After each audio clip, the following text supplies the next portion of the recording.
Old city అంటే ఓవైసీల ఖాందాన్ లెక్క. ఓవైసీలకు సవాల్ చేస్తున్న లీడర్ అతను. ట్విన్ సిటీస్లో ఫైర్ బ్రాండ్ లెక్క అనమాట.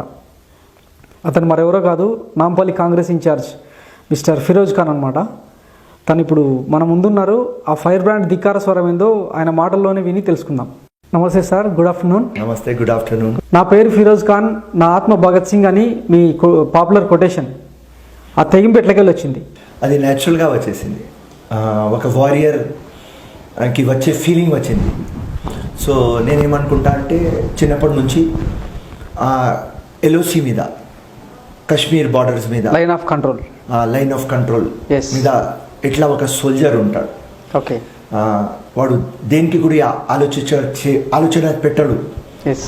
అమ్మ గురించి, నాన్న గురించి, పెళ్ళం గురించి, పిల్లల గురించి, ఉట్టి దేశం గురించి, దేశ రక్షణ. ఉట్టి సావాలి లేకుంటే సంపాలి.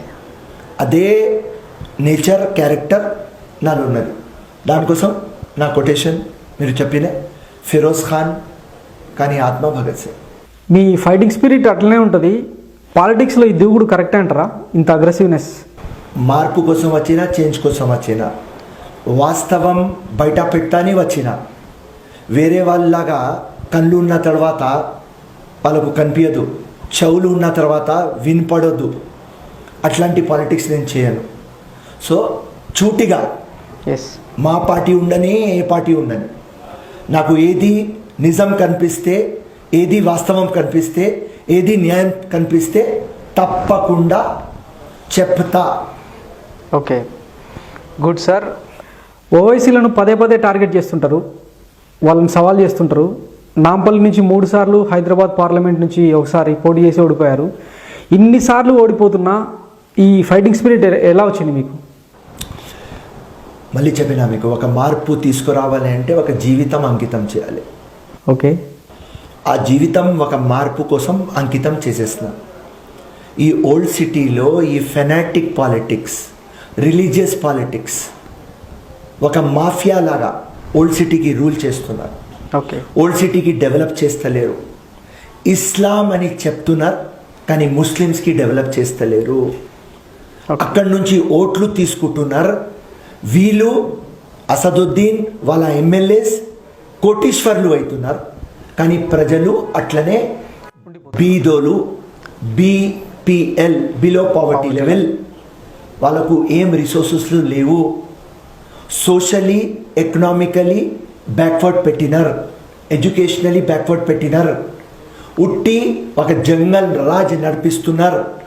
బోకస్ ఓట్ల ద్వారా భయపట్టించి ప్రతి ఒక్క సార్ సీఎం దగ్గర కూర్చొని అక్కడ ప్రధానమంత్రితో అలయన్స్ పెట్టుకొని, ఢిల్లీలో ఏం పార్టీ ఉన్నది అక్కడ అలయన్స్, స్టేట్లో ఏ పార్టీ ఉన్నది ఇక్కడ అలయన్స్, మొత్తం ఆఫీసర్లు వీళ్ళ చేతిలో, గవర్నమెంట్ మషినరీ వీళ్ళ చేతిలో, ఓటర్లు బోకస్లు, డబ్బులు అన్నీ. సో దీని నుంచి ఓల్డ్ సిటీకి బయట తీయాలి. సో నేను చెప్పేది వాస్తవం లేకపోతే మీరు ఓల్డ్ సిటీ చూపియండి. నాకు ఎక్కడైనా డెవలప్మెంట్ అయింది ఓల్డ్ సిటీలో మీరు చెప్తారు, ఓకే ఫిరోజ్ అన్న ఇక్కడ డెవలప్మెంట్ అయింది అంటే నేను మాట్లాడాను. తెలంగాణ మొత్తం డెవలప్ అవుతుంది. కానీ హైదరాబాద్ క్యాపిటల్ సిటీలో ఇక్కడ మీరు సికింద్రాబాద్ చూడండి, అక్కడ సైబర్ సిటీ చూడండి, ఇంటర్నేషనల్ సిటీ చూడండి, ఫిల్మ్ సిటీ చూడండి, ఫార్మా సిటీ చూడండి, హైటెక్ సిటీ చూడండి, మాదాపూర్ చూడండి, జూబ్లీహిల్స్ చూడండి, ఇంకా ఓల్డ్ సిటీ చూడండి. Right sir. ఈ మీ పోరాటాలతో ఓవైసీ బ్రదర్స్లో కానీ, ఎంఐ పార్టీ కానీ చేసిన అభివృద్ధి మీకు ఏం కనిపించట్లేదా? వాళ్ళు చేంజ్ చేయరు. ఎందుకంటే వాళ్ళు ఫైట్ చేసేది బోకస్ ఓట్ల మీద. మన కాన్స్టిట్యూషన్లో, మన లాలో ఆ బోకస్ ఓట్లు పట్టుకోవడానికి మెకానిజం లేదు, ఫార్ములా లేదు. ఇప్పుడు యాజ్ ఎ యంగ్ లీడర్ నేను చాలా పాజిటివ్గా ఉన్నా. కానీ అలా మీ ముందు చెప్తే ఒక సింపుల్, ఇండియాలో ప్రతి ఒక్క పొలిటికల్ పార్టీ మేనిఫెస్టో వచ్చి ప్రామిస్ చేస్తారు, మేనిఫెస్టో అమలు కాదు, దాని మీద కేసు మనం పెట్టలేం. ప్రజలు ప్రతి ఒక్క సింగిల్ ఓటర్ ఓట్లు వేయాలి, వాళ్ళు ఓట్లు వేయరు, వాళ్ళ మీద కేసు పెట్టలేం. ఓకే.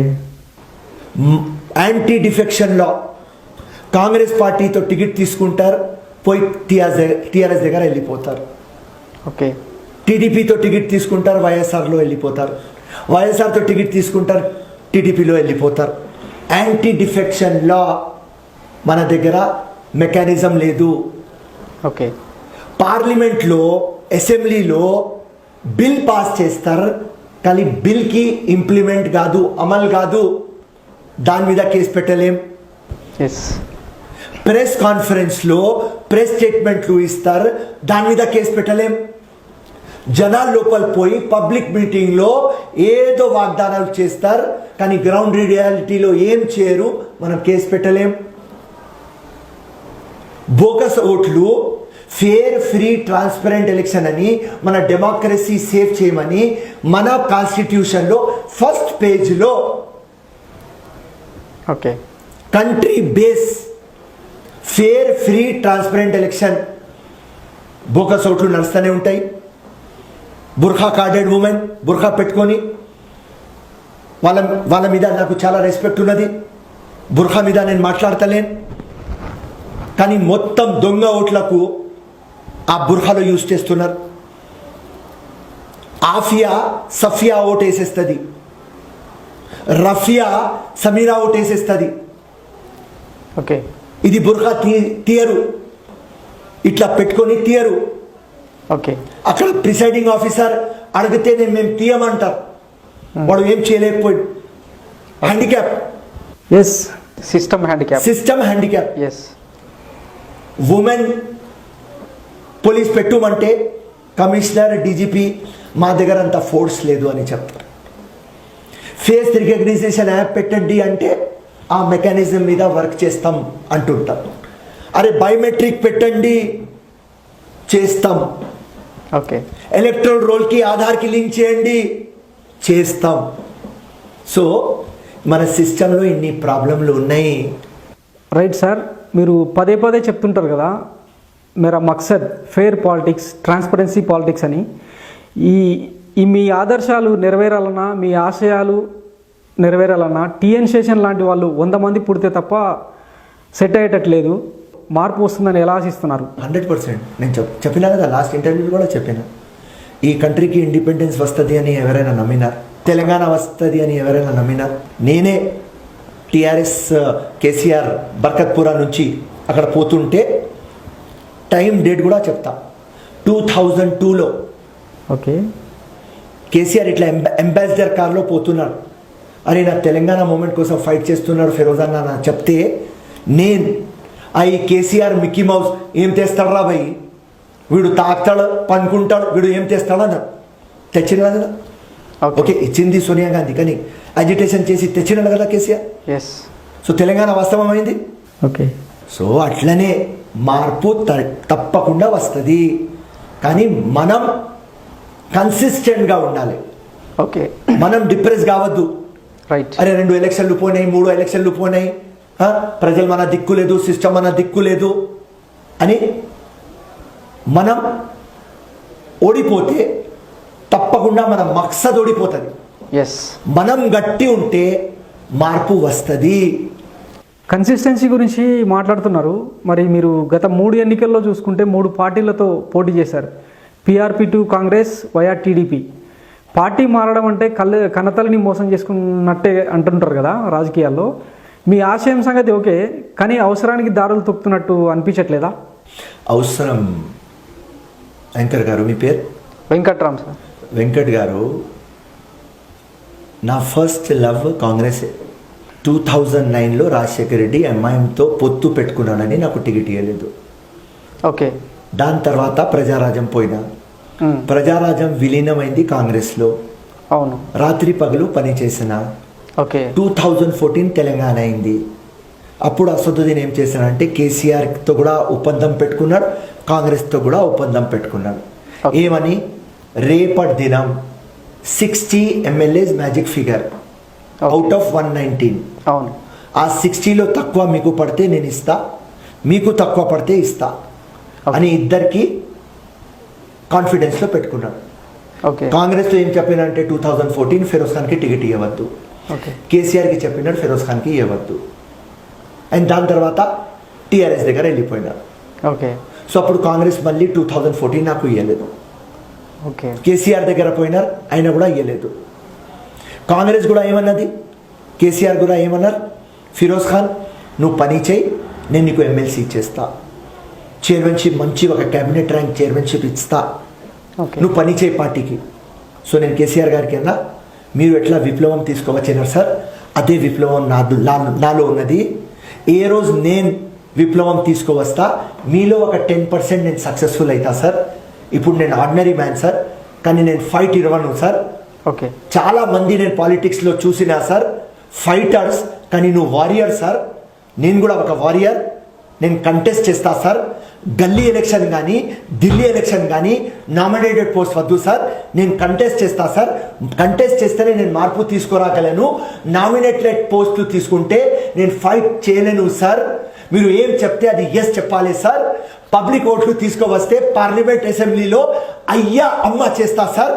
మీతో నేను నేర్చుకున్నా సార్, నాకు ఆశీర్వాదం ఈ సార్, జై హింద్ అని వెళ్ళిపోయినా. రైట్. అప్పుడు తెలుగుదేశంతో కంటెస్ట్ చేసి ఓకే. అక్కడ బీజేపీ ఉన్నది అలయన్స్లో. మళ్ళీ ఓడిపోయినా. పోయిన తర్వాత 2017 రాహుల్ గాంధీ పిలిపించిన, ఓకే. 2018 ఆయన టికెట్ ఇచ్చినారు, ఓకే. మళ్ళీ ఎంపీ టికెట్ 2019 ఇచ్చినారు. సో పరిస్థితి మార్పు తీసుకురావాలి అని నేను నామినేటెడ్ పోస్టులు తీసుకోలేదు. ఇంత టైం 20 years నుంచి టైం పెడుతున్నా, ఇంత డబ్బులు ఖర్చు చేస్తాం, నిద్రపోం. ఆదివారం కూడా మా ఆఫీస్ ఖుల్లా ఉంటుంది, ఓకే. ఫెస్టివల్ నాడు కూడా నా ఆఫీస్ ఖుల్లా ఉంటుంది. నేను ఇప్పుడు దాకా బర్త్డే సెలబ్రేట్ చేయలేదు. ఇంత ఇమాందారీతో ఎందుకు ఫైట్ చేస్తున్నా, మార్పు తీసుకురావాలి, సమాజంకి ఏదో ఇవ్వాలి, ప్రజలకి ఇవ్వాలి, దేశంకి ఇవ్వాలి, ప్రాంతంకి ఇవ్వాలి, నా సొంతం కోసం కాదు. లేకుంటే వేరే పొలిటీషియన్ బట్టెబాజ్ లాగా నేను కూడా ఏదో నామినేటెడ్ పోస్ట్ తీసుకుంటా, నాంపల్లి చేసి వేరే కాన్స్టిట్యుయెన్సీ కంటెస్ట్ చేస్తా, రాజ్యసభ తీసుకుంటా, ఎల్లయ్య మల్లయ్య తీసుకుంటా లేరు. ఓకే. మొన్న పోయిన కౌశిక్ రెడ్డికి ఇవ్వలేదు సీఎం. అవును. సో అట్లా పొలిటికల్ గేమ్లు మాకు కూడా తెలుసు కదా. ఓకే. సో నేను ఆ కౌశిక్ రెడ్డి ఏం తప్పు లేదు, ఆయన తీసుకున్నారు, వెరీ గుడ్, కంగ్రాచులేషన్స్. కానీ నాది పర్పస్ డిఫరెంట్. ఎస్. నా పర్పస్ గేమ్ కాదు, నా పర్పస్ చేంజ్, మార్పు, ఓకే. విప్లవం. పబ్లిక్ డెవలప్ కావాలి, ఫిరోజ్ ఖాన్ సొంతంగా డెవలప్ కావద్దు. మిమ్మల్ని మీ పర్పసే డ్రైవ్ చేస్తుందంటారా? అంతే. దాని మీదనే మీ జర్నీ కొనసాగిస్తారా? అదే, అది ఒక డ్రీమ్ చూసినా. ఓకే. సో ఎప్పుడు దాకా last drop of blood. Okay. జనరల్గా పాలిటిక్స్ అంటే పాన్ డబ్బా నడిపినంత ఈజీ కాదంటారు. ఇన్నేళ్ళుగా అంటే గత దశాబ్దంన్నరగా పాలిటిక్స్లో ఎలా నెట్టుకుంటూ వస్తున్నారు? ఫైనాన్షియల్గా ఏం ట్రబుల్స్ రాలేదా? పాలిటిక్స్ బిజినెస్గా మారిన టైంలో ఎట్లా జర్నీ చేస్తున్నారు? పర్సనల్ బిజినెస్ ఉన్నది, రియల్ ఎస్టేట్ బిజినెస్ ఉన్నది, సహగురా రియల్ ఎస్టేట్ కంపెనీ ఉన్నది, దానికి నేను డైరెక్టర్. అండ్ దుబాయ్లో బిజినెస్ ఉన్నది, అక్కడ బిల్డింగ్లు మేము లీజ్లో తీసుకొని సబ్ లీజ్లో ఇస్తాం. ఓకే. సో అట్లా సొంత డబ్బుల మీద ఆధారం పడి ఒక ఇమాందార్ లీడర్, ఓకే. మా కష్టంతో సంపాదించింది, మా చెమట పెట్టి సంపాదించుకున్నది, ఓకే. మా నిద్రకి సంపాదించింది ఇమాందార్ డబ్బులు, అదే ఖర్చు చేస్తాం. ఓకే. లేకుంటే నేను మీ ఛానల్ ముందు అంటున్నాను, నరేంద్ర మోదీ, అమిత్ షా, బండి సంజయ్, అసదుద్దీన్, అక్బరుద్దీన్, కేటీఆర్, కేసీఆర్, ఇంత పెద్ద పెద్ద స్టాల్వర్ట్కి నేను తిట్టుతా. ఇప్పుడు అవును, ఏదైనా మచ్చ ఉంటే ఇప్పుడు దాకా వాళ్ళు వచ్చి ఫేస్బుక్ మీద వీడు అన్ని దొంగ పనులు చేస్తాడు, వీడి మీద ఇన్ని కేసులు ఉన్నాయి, వీడు పబ్లిక్ డబ్బులు తీసుకుంటాడు, చెక్ బౌన్స్లు కేసులు ఉన్నాయి, చీటింగ్ కేసులు ఉన్నాయి, ఇంపర్సనేషన్ కేసులు ఉన్నాయి, ల్యాండ్ గ్రాబింగ్ కేసులు ఉన్నాయి, అన్నీ చెప్తారు కదన్నా. ఓకే. మచ్చ లేదు అని ఇది లోపల నుంచి వస్తుంది నాకు. అవును, మచ్చ ఉంటే భయపడతారు. అరే ఎందుకు రా వాళ్ళతో పెట్టుకోవాలి, రైట్, మా టెండర్ ఆపితే ఎట్లా, మా ల్యాండ్ పని ఆపితే ఎట్లా, మా పైర్వి ఆపితే ఎట్లా, అరే వద్దు రాబాయ్ అక్కడ ల్యాండ్ డీలింగ్ నడుస్తుంది, అరే ఒక బిజినెస్ డీలింగ్ నడుస్తుంది, అరే వెద్దుకుందా భయ్, అందరు బుక్స్లో మనం బాగా ఉండాలి. అని ఆలోచించే వ్యక్తి ఫిరోజ్ ఖాన్ లేడు. అండ్ మచ్చలేని వ్యక్తి. ఎస్, నిజాయితీ ఉంటేనే ఆవేశం ఉంటుంది. అంత గట్టిగా ఎందుకు చెప్తా? కనిపిస్తుంది మిమ్మల్ని చూస్తుంటే. పాలిటిక్స్లో జనం సైడ్ నుంచి మార్పు ఆశించాలి మనం. డబ్బు లిక్కర్తోనే ఇప్పుడు రాజకీయాలు నడుస్తున్నాయి. మరి మీరు అనుకుంటున్న మార్పు సాధ్యమేనంటారా? ఇప్పుడు నేను ఎప్పుడు ప్రతి ఒక్క ఛానల్కి నేను చెప్తా, పబ్లిక్లో చైతన్యం రావాలి, వాళ్ళలో మార్పు రావాలి, వాళ్ళు డిసైడ్ చేయాలి. 5-6 days తిరిగి డబ్బులు తీసుకొని, ఓట్లకు డబ్బులు తీసుకొని, మందు తీసుకొని వాళ్ళ మొత్తం ఫ్యూచర్ పాడు చేసుకుంటున్నారు. కానీ ఆ చైతన్యం పబ్లిక్లో మేము తీసుకువస్తున్నాం. ఆ చైతన్యం తీసుకురావాలి అంటే 24/7 మేము పని చేయాలి. ఓకే, మేము ఉట్టి మా కన్వీనియన్స్తో ఒక టైం పాస్, ఒక సప్లిమెంటరీ జాబ్ మేము చేయలేం. 24 hours మేము పబ్లిక్లోనే ఉండాలి. పబ్లిక్కి మేము చెప్తున్నాం కంటిన్యూస్. అక్కడ బీజేపీ గెలుస్తుంది ఎలక్షన్ హిందుత్వ ఓట్ల మీద, ఇక్కడ టీఆర్ఎస్ గెలుస్తుంది డబ్బుల్ మందు మీద. ఓకే, నరేంద్ర మోదీ స్కీమ్లు అమలు కాలేదు, ఇక్కడ కేసీఆర్ స్కీమ్లు అమలు కాలేదు. ఇక్కడ ఒక దొంగ కేసీఆర్, అక్క ఒక డాకు గజ దొంగ అక్కడ నరేంద్ర మోదీ. పేరు కూడా పెట్టారు కదా, బహుత్ జూటా పార్టీ అని. బహుత్ జూటా పార్టీ, డాకు వీరప్పన్. దానికోసం ఎక్కడన్నా చూసిన వీరప్పన్ డాక్టర్ బీజేపీ జాయిన్ చేసింది అంట. ఓకే, చూసిన. సో ఏమి నేను ఆ వీరప్పన్ డాక్టర్కి కలిసి అడగాలి, ఎందుకు జాయిన్ చేసినావా అమ్మా, బీజేపీకి చూసినావా, లేకుంటే ఆ వీరప్పన్ లాగా క్వాలిటీ నరేంద్ర మోదీలో చూసినావా, మీ అయ్యలాగా క్వాలిటీ నరేంద్ర మోదీలో చూసినావా అని అడగాలి ఆ పాపాకి. నేను కలిస్తే అడుగుతారా? తప్పకుండా అడుగుతా. ఓకే, సో అక్కడ ఒక గజ దొంగ, ఇక్కడ ఒక పెద్ద రైట్, ఇక్కడ దొంగ కేసీఆర్. ఏదైనా చెప్తే అబద్ధం. అబద్ధం ఫ్యాక్టరీ ఎవరైనా ఉన్నది అంటే అది నరేంద్ర మోదీ దగ్గర, ఇంకా కేసీఆర్ దగ్గర. మా అసదుద్దీన్ ఓవైసీ పాకెట్ మార్, జేబులు కొడతారు చూడు, జేబులు కొడతారు. ఆ ఒక పాకెట్ మార్. సో దీనిలో ప్రజలు ఇరికినారు. ప్రజలు బయట రావాలి. ప్రజలకు ఒక చూటిగా అడుగుతున్నారు, మీకు ఏదైనా దొరుకుతున్నదా? జాబ్స్, డబల్ బెడ్రూమ్, లోన్లు, మెడికల్, COVID-19 ఫెసిలిటీస్, రోడ్లు, డ్రైనేజ్లు, మోరీలు, మస్కిటోలో కూడా మస్కిటోస్ కంట్రోల్ చేయలేని గవర్నమెంట్. రైట్, డెంగ్యూ మలేరియాకి కంట్రోల్ చేయలేని గవర్నమెంట్. చూడండి, మీరు ఆలోచించండి. సో ప్రజల్లో చైతన్యం రావాలి. అండ్ నాకు పూర్తి నమ్మకం ఉన్నది 223లో ఈ చైతన్యం వస్తుంది. అక్కడి నుంచి నరేంద్ర మోదీ వెళ్ళిపోతారు, ఇక్కడ నుంచి కేసీఆర్ వెళ్ళిపోతారు. పవర్ సెంటర్స్ మారుతాయని నమ్ముతున్నారు అయితే? 100%. రైట్. మీ పోరాటం ఓవైసీ బ్రదర్స్ మీదనా, ఎంఐఎం మీదనా, లేక ఓల్డ్ సిటీలో ఉన్న పరిస్థితుల్లో మార్పు కోసమా?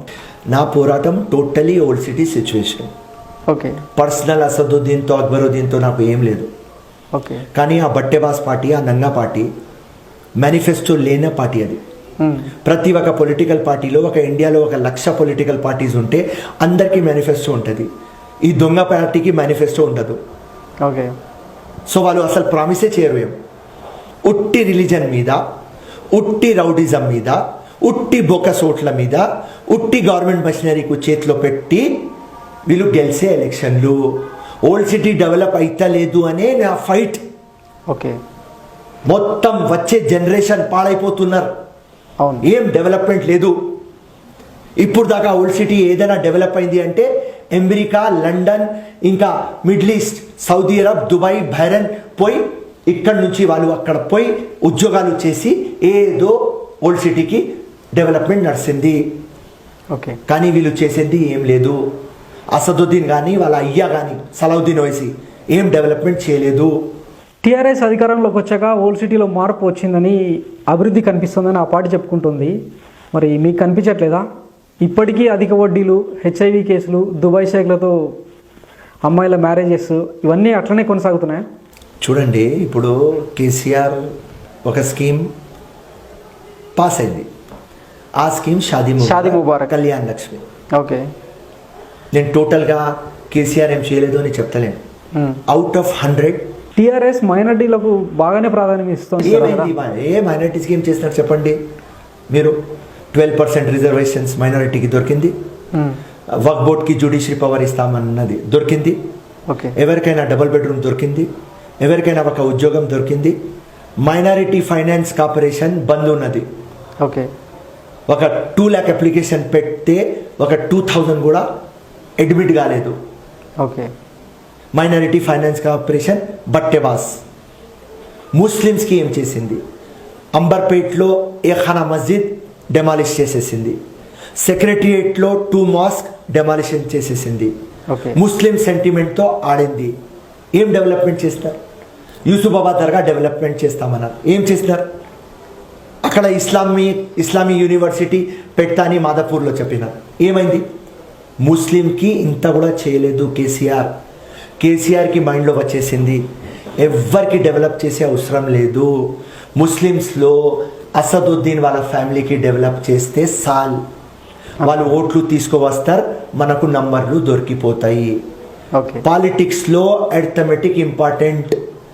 ఓల్డ్ సిటీ 7 seats మీకు ఇచ్చేస్తా, నేను మన్మాని చేసుకుంటా, నీకు ఎందుకు కేసీఆర్, నీకు ఎందుకు కేటీఆర్ ఎంత పెద్దగా మాట్లాడి కేసీఆర్ ఇస్తాంబుల్ చేసేస్తా, డైలెస్ చేసేస్తా, రే ఇంత పెద్ద మాట్లాడి ఓల్డ్ సిటీలో మామూలు మూసీ రివర్ కూడా సాఫ్ చేయలేదు. ఉస్మానియా హాస్పిటల్ పరిస్థితి చూస్తున్నారు. మెట్రో రైల్వే ఎందుకు వస్తలేదు? ఒక షాపింగ్ కాంప్లెక్స్ ఎందుకు లేదు?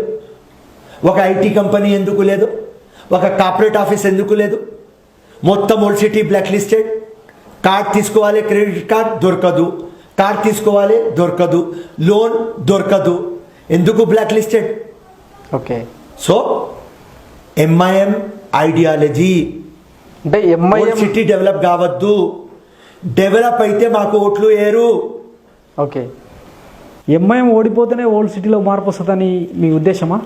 ఒక్క సీట్ ఫిరోజ్ ఖాన్ గెలిస్తే, ఓకే, ఒక్క సీట్ ఎంఐఎం ఉన్న ఒక్క సీట్ నేను గెలిస్తే ఆ రోజు 100 ఫిరోజ్ ఖాన్లు పుడతారు. ఒక్క ఫిరోజ్ ఖాన్లు 100 మంది అవుతారు. ఆ రోజు 100 ఫిరోజ్ ఖాన్ పుడతారు. ఓకే. ఏ రోజు ఒక కాజ్ మీద, ఈ దేశం కోసం, ఈ ప్రాంతం కోసం నేను సస్తే ఆ రోజు 1000 ఫిరోజ్ ఖాన్లు పుడతారు. ఓకే. సో ఆ 2 daysకి ఇంతజార్ చేస్తున్నాను. నా లైఫ్లో 2 days. 1, ఏ రోజు నేను గెలిస్తే 100 ఫిరోజ్ ఖాన్లు పుడతారు, ఏ రోజు నేను సస్తే 1000 ఫిరోజ్ ఖాన్ పుడతారు. ఇప్పుడు 2 చాయిస్ నాకు ఇచ్చి దేవుడు చెప్తే, ఒకటి చేయి ఫిరోజ్, నీకు ఏం కావాలి అంటే నాకు సావు కావాలి, 1000 ఫిరోజ్ ఖాన్ కావాలి అంట. Right sir. ఈ పాలిటిక్స్ నుంచి కొంచెం పక్కకు వస్తే, మీ పర్సనల్ లైఫ్ విషయానికి వస్తే, రాజకీయాల కోసం మీరు పిల్లల్ని వద్దనుకున్నారని విన్నాం. ఎస్. కొంచెం మీ పర్సనల్ లైఫ్ని మాతో షేర్ చేసుకుంటారా? నాది లవ్ మ్యారేజ్ అయింది. సో నా భార్య, అప్పుడు కాబోయే భార్య, ఆమెకి చెప్పిన ఒక విప్లవం కోసం, ఓకే, నో చిల్డ్రన్. ఒప్పుకున్నారా? నో చిల్డ్రన్ కావాలంటే నువ్వు నాతో పెళ్లి కాలేదు, వేరే తనకి పెళ్లి చేసుకో. నాతో పెళ్లి చేస్తే ప్రతి ఒక్క బీదోడికి మన చిల్డ్రన్, కులం మతం అతీతంగా మనం పెంచుదాం. మనకు ఎంత బలం ఉన్నది అంతమందికి మనం పెంచుదాం, మన పిల్లలు వద్దు. ఓకే. సో ఫస్ట్ 6 months ఆమె ఒప్పుకోలేదు. దాని తర్వాత పెళ్ళి అయిన తర్వాత నాలో మార్పు వస్తుంది అని పెళ్లి చేసుకున్నాను. 2 years తర్వాత నా కషి, నా డిటర్మినేషన్, ఓకే, వాస్తవం చూసి ఆమె కూడా అడ్జస్ట్ అయిపోయినారు. రైట్. ఇప్పుడు ఎంతో మందికి మేము చేస్తాం, మేము చెప్పం మీ కెమెరా ముందు, మేమేం దేవుడికి ప్రామిస్ చేసినాం అది చేస్తున్నాం. అల్లాకి వాస్తే, అల్లాకి వాస్తే, ఈశ్వర్కి వాస్తే, రైట్, ఏం అది ప్రామిస్ చేసినాం దేవుడికి, అది దాని మీద మేము ఫాలో చేస్తున్నాం. సో ఇప్పుడు అనుకుంటా, right, most beautiful thing on earth children. Yes. అదే స్టాప్ చేసింది. నా మక్సద్ ముందు రావద్దు. ఓకే. నా పాప గ్రో, నేను ఇప్పుడు ఉంటే పెళ్లి చేసిన తర్వాత, ఇప్పుడు నేను చేస్తే ఒక 15-16 years డాటర్ ఉండేది, ఒక 14 years సన్ ఉండేది, లేకుంటే 2 daughters, లేకుంటే 2 sons. అంటే మీ మక్సదే, మీ ఆశయమే మీ పిల్లలు అనుకోవాలా? లేలే, ఆ చిల్డ్రన్ ఉంటే ఓకే, వాళ్ళ గురించి ఆలోచిస్తప్పుడు నేను చేంజ్ గురించి ఆలోచించను, గేమ్ గురించి ఆలోచిస్తాను. రైట్. వాళ్ళకు ఎట్లా సెట్ చేపియాలి, వాళ్ళ లైఫ్ ఎట్లా సెట్ కావాలి, అరే నా పాపకి ఎంబీబీఎస్లో వచ్చింది, ₹1,00,00,000 డొనేషన్ కట్టాలి, అరే మా కొడుకుకి బిజినెస్ వేయాలి, ఈ అన్ని దానిలో ఈ గట్టితనం పోతుంది అని భయపడి నేను నా భార్యకి చెప్పిన, నువ్వు చెప్పు. ముగ్గురు కొడుకుల్లో మీరు ఇంటికి పెద్ద కొడుకు కదా, Yes. ఈ బలాదుర్గా తిరుగుతుంటే వాళ్ళు ఏం ఆబ్జెక్షన్ చేయలేదా? చెప్పినా నేను చెప్తే మా నాన్న మా అమ్మ అన్నాడు, వీడు చిన్నప్పటి నుంచి పిచ్చోడే పిచ్చోడే. నా భార్యకి క్లియర్ కట్ అన్నారు, ఈ పిచ్చోడికి సంలాయిస్తే పెళ్లి చేసుకో, లేకుంటే వీడు చెప్పేది చేస్తాడు, ఓకే, వీడు ఏది చెప్తే అది చేస్తాడు. చిన్నప్పటి నుంచి వీడికి ఒక ప్రాబ్లం, మంచి ఉండని చెడది ఉండని, ఇది చేస్తామంటే చేస్తాడు. ఓకే, సో వీడు మారడు, నువ్వు ఏదో పెళ్లి చేసుకొని వీడు ఏదో చేంజ్ చేస్తానంటే వీడు చేంజ్ కాడు, నీ ఇష్టం అమ్మా, రైట్ అని క్లియర్ కట్ చెప్పిన. అమ్మ నాన్నకి చెప్పిన, లేమ్మా జీవితంలో వచ్చిన ఒక మక్సద్తో ఒక పర్పస్తో, ఆ పర్పస్కి నాకు నడిపియండి నా రూట్ మీద, ఆ రూట్ మీద నడిస్తేనే నాకు హ్యాపీనెస్, ఓకే, నాకు నా జీవితం తృప్తి. ఇలా ఓడిపోయిన election 3 times MLA 1 time MP, కానీ రాత్రి పోయినప్పుడు 1 o'clock 1:30 పండుకుంటా, 4 hours 5 hours మ్యాక్సిమం పండుకుంటా, హాయిగా పండుకుంటా. ఓకే, ఆ తృప్తి ఉన్నది లైఫ్. పొద్దుగాల లేచిన తర్వాత 24 hours పని చేయాలి అని ఒక విశ్వాసం నా మీద ఉన్నది నాకు. ఓకే, ఎందుకంటే ఆలోచించి చేస్తున్నా, ఏది నమ్మినా అది చేసిన, సిస్టమ్కి చూసి సర్కమ్స్టాన్స్ చూసి నాకు చేంజ్ చేయలేదు, ఓకే, అట్లనే సాలిడ్గా పెట్టిన. అది ప్రజల నమ్మకం. ఆ నమ్మకం లేకపోతే 3 elections 50,000 ఓట్లు పడవు. అవును, పాయింటే. ఎంఐ మీద ఎవరికి 10,000 ఓట్లు పడవు. అసలు కంటెస్ట్ చేయాలంటేనే భయపడే పరిస్థితి ఉంది కదా. అది ఎవరు తిరగరు, ఎవరు వాళ్ళ మీద మాట్లాడరు. కానీ అన్నీ చేసిన తర్వాత కూడా 50,000 ఓట్లు ప్రజలు ఆశీర్వాదం ఇస్తున్నారని, మంచి పనులు చేస్తున్నామని మా మీద నమ్మకం ఉన్నది కాబట్టే. ఓకే, సో ఉట్టి నేను ఎట్లా ఓడిపోతున్నా, ఒక 5,000 to 6,000 ఓట్లతో ఓడిపోతున్నా. లాస్ట్ ఎలక్షన్స్లో కూడా టఫ్ ఫైట్ ఇచ్చినట్టున్నారు కదా, 7,000 చేంజ్ ఓట్స్తో 7,000 ఓడిపోయినా. ఎస్. సో ఇప్పుడు ఒక ఈక్వేషన్ చెప్తాను మీకు. మా నాంపల్లిలో 3 lakh పాపులేషన్, ఓకే, పోలింగ్ అవుతుంది 48%, 46%, 45%. ఓకే, అంటే 140,000 మంది ఓట్లు వేస్తున్నారు, 160,000 ఓట్లు వేస్తలేరు. అవును, 50-50 వేస్తే కూడా 150,000 ఓట్లు వేస్తున్నారు, 150,000 వేస్తలేరు. సో నేను సర్వే పెడితే మొత్తం ఎడ్యుకేటెడ్ వాళ్ళు ఓట్లు వేస్తలేరు, ఓటింగ్కు దూరంగా ఉంటున్నారు అయితే. వాళ్ళకు ఎలక్షన్ డే అంటే హాలిడే, ఓకే, అండ్ వాళ్ళకు పొలిటిక్స్ మీద నమ్మకం లేదు. అట్లా ఎందుకు అనుకోవాలి? ఈ సిస్టమ్ను చూసి నైరేషం అనుకోవచ్చు కదా, ఓటేసిన ఏం ప్రయోజనం అన్న డిప్రెషన్లో కూడా వేయకపోతుండొచ్చు. అదే చెప్తున్నా, పాలిటిక్స్ మీద నమ్మకం లేదు వాళ్ళకు. పొలిటీషియన్ అంటే ఒక బిజినెస్ మ్యాన్, 20 కోట్లు పెట్టి 100 కోట్లు సంపాదించుకుంటారు. ఓకే, టోటల్ వైట్ వేసుకుంటారు కానీ లోపల నుంచి టోటల్ బ్లాక్ ఉంటారని వీళ్ళకు ఒక ఒపీనియన్. అది కూడా కరెక్టే. ఇంకా చాలా మంది పొలిటీషియన్లు జోకర్లు. ఓకే, సో ఈ 150 ఎడ్యుకేటెడ్లో నెక్స్ట్ ఎలక్షన్లో నేను ట్యాప్ చేయాలి. ఎట్లా చెప్తారు సార్? ఓల్డ్ సిటీని డస్ట్బిన్తో పోల్చారు కదా, సిస్టమ్ కూడా అట్లనే తయారైంది డస్ట్బిన్ లెక్క. నో సో వినండి, ఇప్పుడు నాకు ఒక 30,000 ఓట్లు 40,000 ఓట్లు తక్కువ పడుతున్నాయి అంటే okay, right, there is a problem. కానీ 150 ఓట్లు పడతలేవు, అక్కడ నేను ట్యాప్ చేయాలి. ఓకే, 10% బయట వస్తే 15,000 ఓట్లు పడతాయి. ఓకే, అదే నెక్స్ట్ ఎలక్షన్లో నేను చేయాలి. నెక్స్ట్ ఎలక్షన్స్కి క్లియర్ ఎజెండా ఉంది అయితే. Clear agenda. నేను పోవాలి, ప్రతి ఒక్క ఇంటి ఒక 4 సార్లు పోవాలి. ఓకే, సో ఇప్పుడు దాకా నేను పాదయాత్ర 3 months 4 months 5 months ముందు మొదలుపెట్టిన. నెక్స్ట్ టైం 1.5 year ముందు మొదలు పెడతా. ఓకే, సో తప్పకుండా చేంజ్ వస్తుంది. ఎందుకంటే వాస్తవం కనిపించిన తర్వాత కంటిన్యూస్ కనిపించాలి. అవును, ఇప్పుడు రాజశేఖర రెడ్డి ఎట్లా తిరిగినా, అవును, అప్పటి నుంచి బ్రాండ్ అయిపోయింది కదా పాదయాత్ర. అవును, జగన్ జైలుకి పోయిన తర్వాత కూడా తిరిగి ఎట్లా తీసుకువచ్చినా. Land slide victory. ఇప్పుడు కూడా బండి సంజయ్ ఏమంటున్నాడు, నేను పాదయాత్ర పోతా. రేవంత్ రెడ్డి గారు ఏమంటున్నారు, నేను పాదయాత్ర పోతా. రైట్. కేసీఆర్ పాపం ఆ హెల్త్ ఇష్యూస్ తర్వాత కూడా నేను కూడా తిరుగుతా. తో ఫిరోజ్ ఖాన్ నువ్వు కూడా తిరగాలి. రైట్. సో నెక్స్ట్ 1.5 years నుంచి తిరుగుతా. పాదయాత్ర సీజన్లో మీరు కూడా పార్ట్ అవుతున్నారు అయితే. That's all. సో టోటల్ నమ్మకం మనం పోయిన తర్వాత ఆ 150లో ట్యాప్ చేసిన తర్వాత నేను పర్సనల్లీ నాకు టోటల్ నమ్మకం ఉన్నది. 15,000 తక్కువ చెప్తున్నా, కానీ మినిమం 15,000 ఓట్లు తీసుకువస్తా. మీరు గెలవాలని మనస్ఫూర్తిగా కోరుకుంటున్నాం సార్. మరి మీ కొత్త బాస్ రేవంత్ రెడ్డి పర్ఫార్మెన్స్ ఎలా ఉంది? సూపర్. నంబర్ 1 క్యాండిడేట్కి సెలెక్ట్ చేసిన సోనియా గాంధీ. రేవంత్ ఎంపికతో మీ పార్టీలో జోష్ వచ్చిన మాట వాస్తవమే, కానీ గ్రౌండ్ రియాలిటీ ఎలా ఉంది? గ్రౌండ్ రియాలిటీ ఇప్పుడు రేవంత్ రెడ్డి గారు అయి 1 month అయింది. ఇప్పుడు 3-4 monthsలో మీరు చూస్తారు. ఓకే. టోటల్ బూత్ లెవెల్ దగ్గర నుంచి మేము డెవలప్ చేస్తాం. ఓకే. బూత్ నుంచి, డివిజన్ నుంచి, బ్లాక్ నుంచి, డిస్ట్రిక్ట్ దాకా టోటల్ మా సిస్టమ్కి, దానికి ఏమంటారు, రీఇన్వెన్షన్ ఆఫ్ కాంగ్రెస్. ఓకే. ఇప్పుడు రేవంత్ రెడ్డి వచ్చినాడని ఒక వేవ్ వచ్చేసింది, అవును. రీ ఎనర్జీ వచ్చేసింది. కానీ పూర్వ వైభవంది కాంగ్రెస్ది తీసుకురావాలి. ఓకే. సో పూర్వ వైభవం ది కాంగ్రెస్ ఎవరు తెచ్చినారు? ఎప్పుడు కార్యకర్త.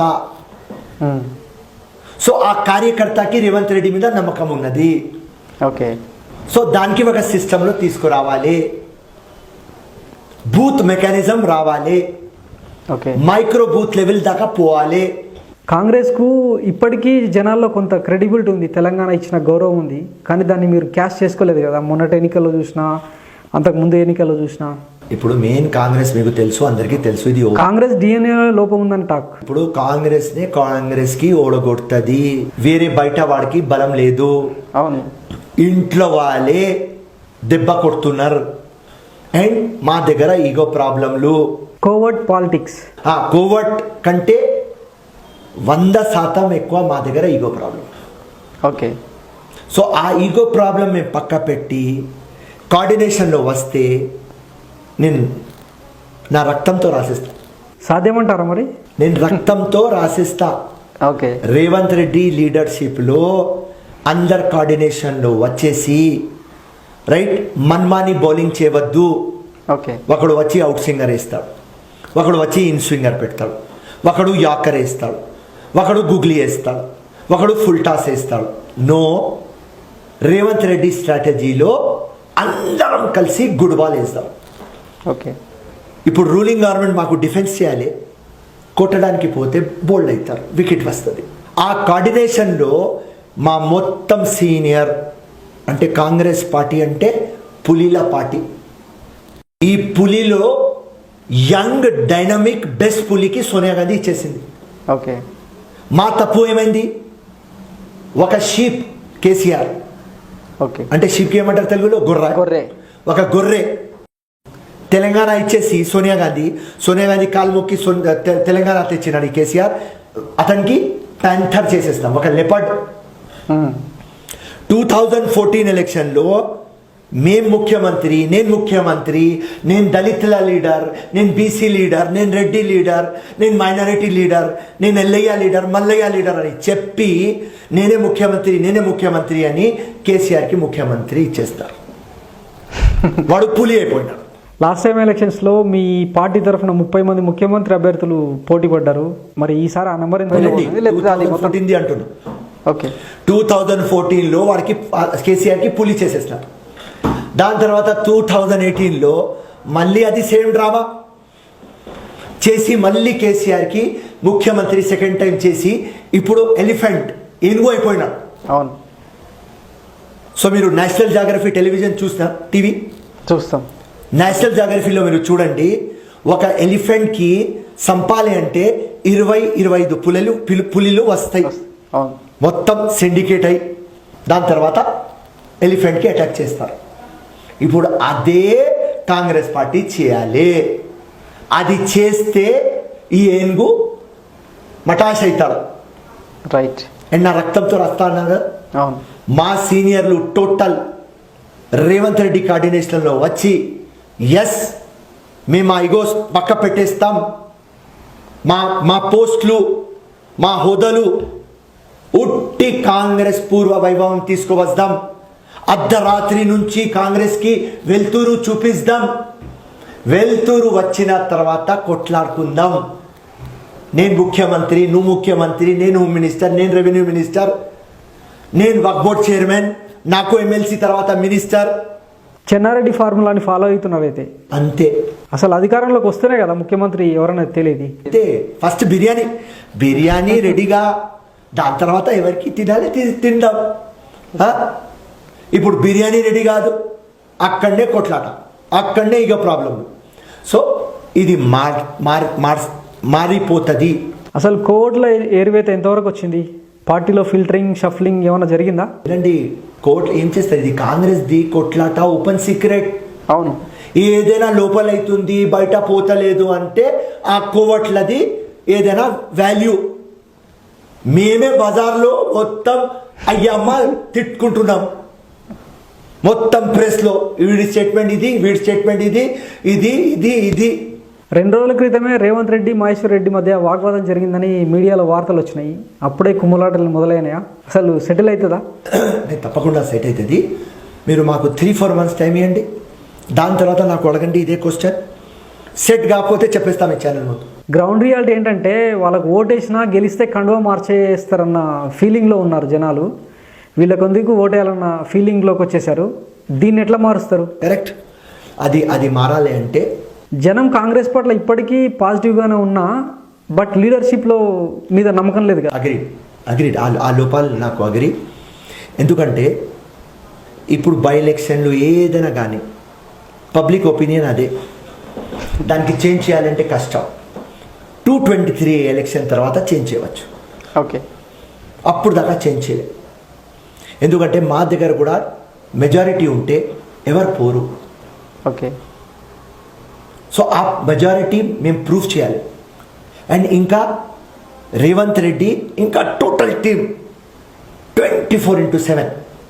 పాపం ఆ రేవంత్ రెడ్డి పబ్లిక్లో ఉంటారు 24/7. అండ్ పాత కెప్టెన్ కూడా ఉత్తమ్ కుమార్ రెడ్డి గారు కూడా ఆయనతో ఎంత వరకు అవుతుంది ఆయన చేసినాం. ఇంతకు మీరు రేవంత్ రెడ్డికి లాయలా ఉత్తమ్ కుమార్ రెడ్డికి లాయలా? చాలా మంచి క్వశ్చన్ అడిగినారు మీరు.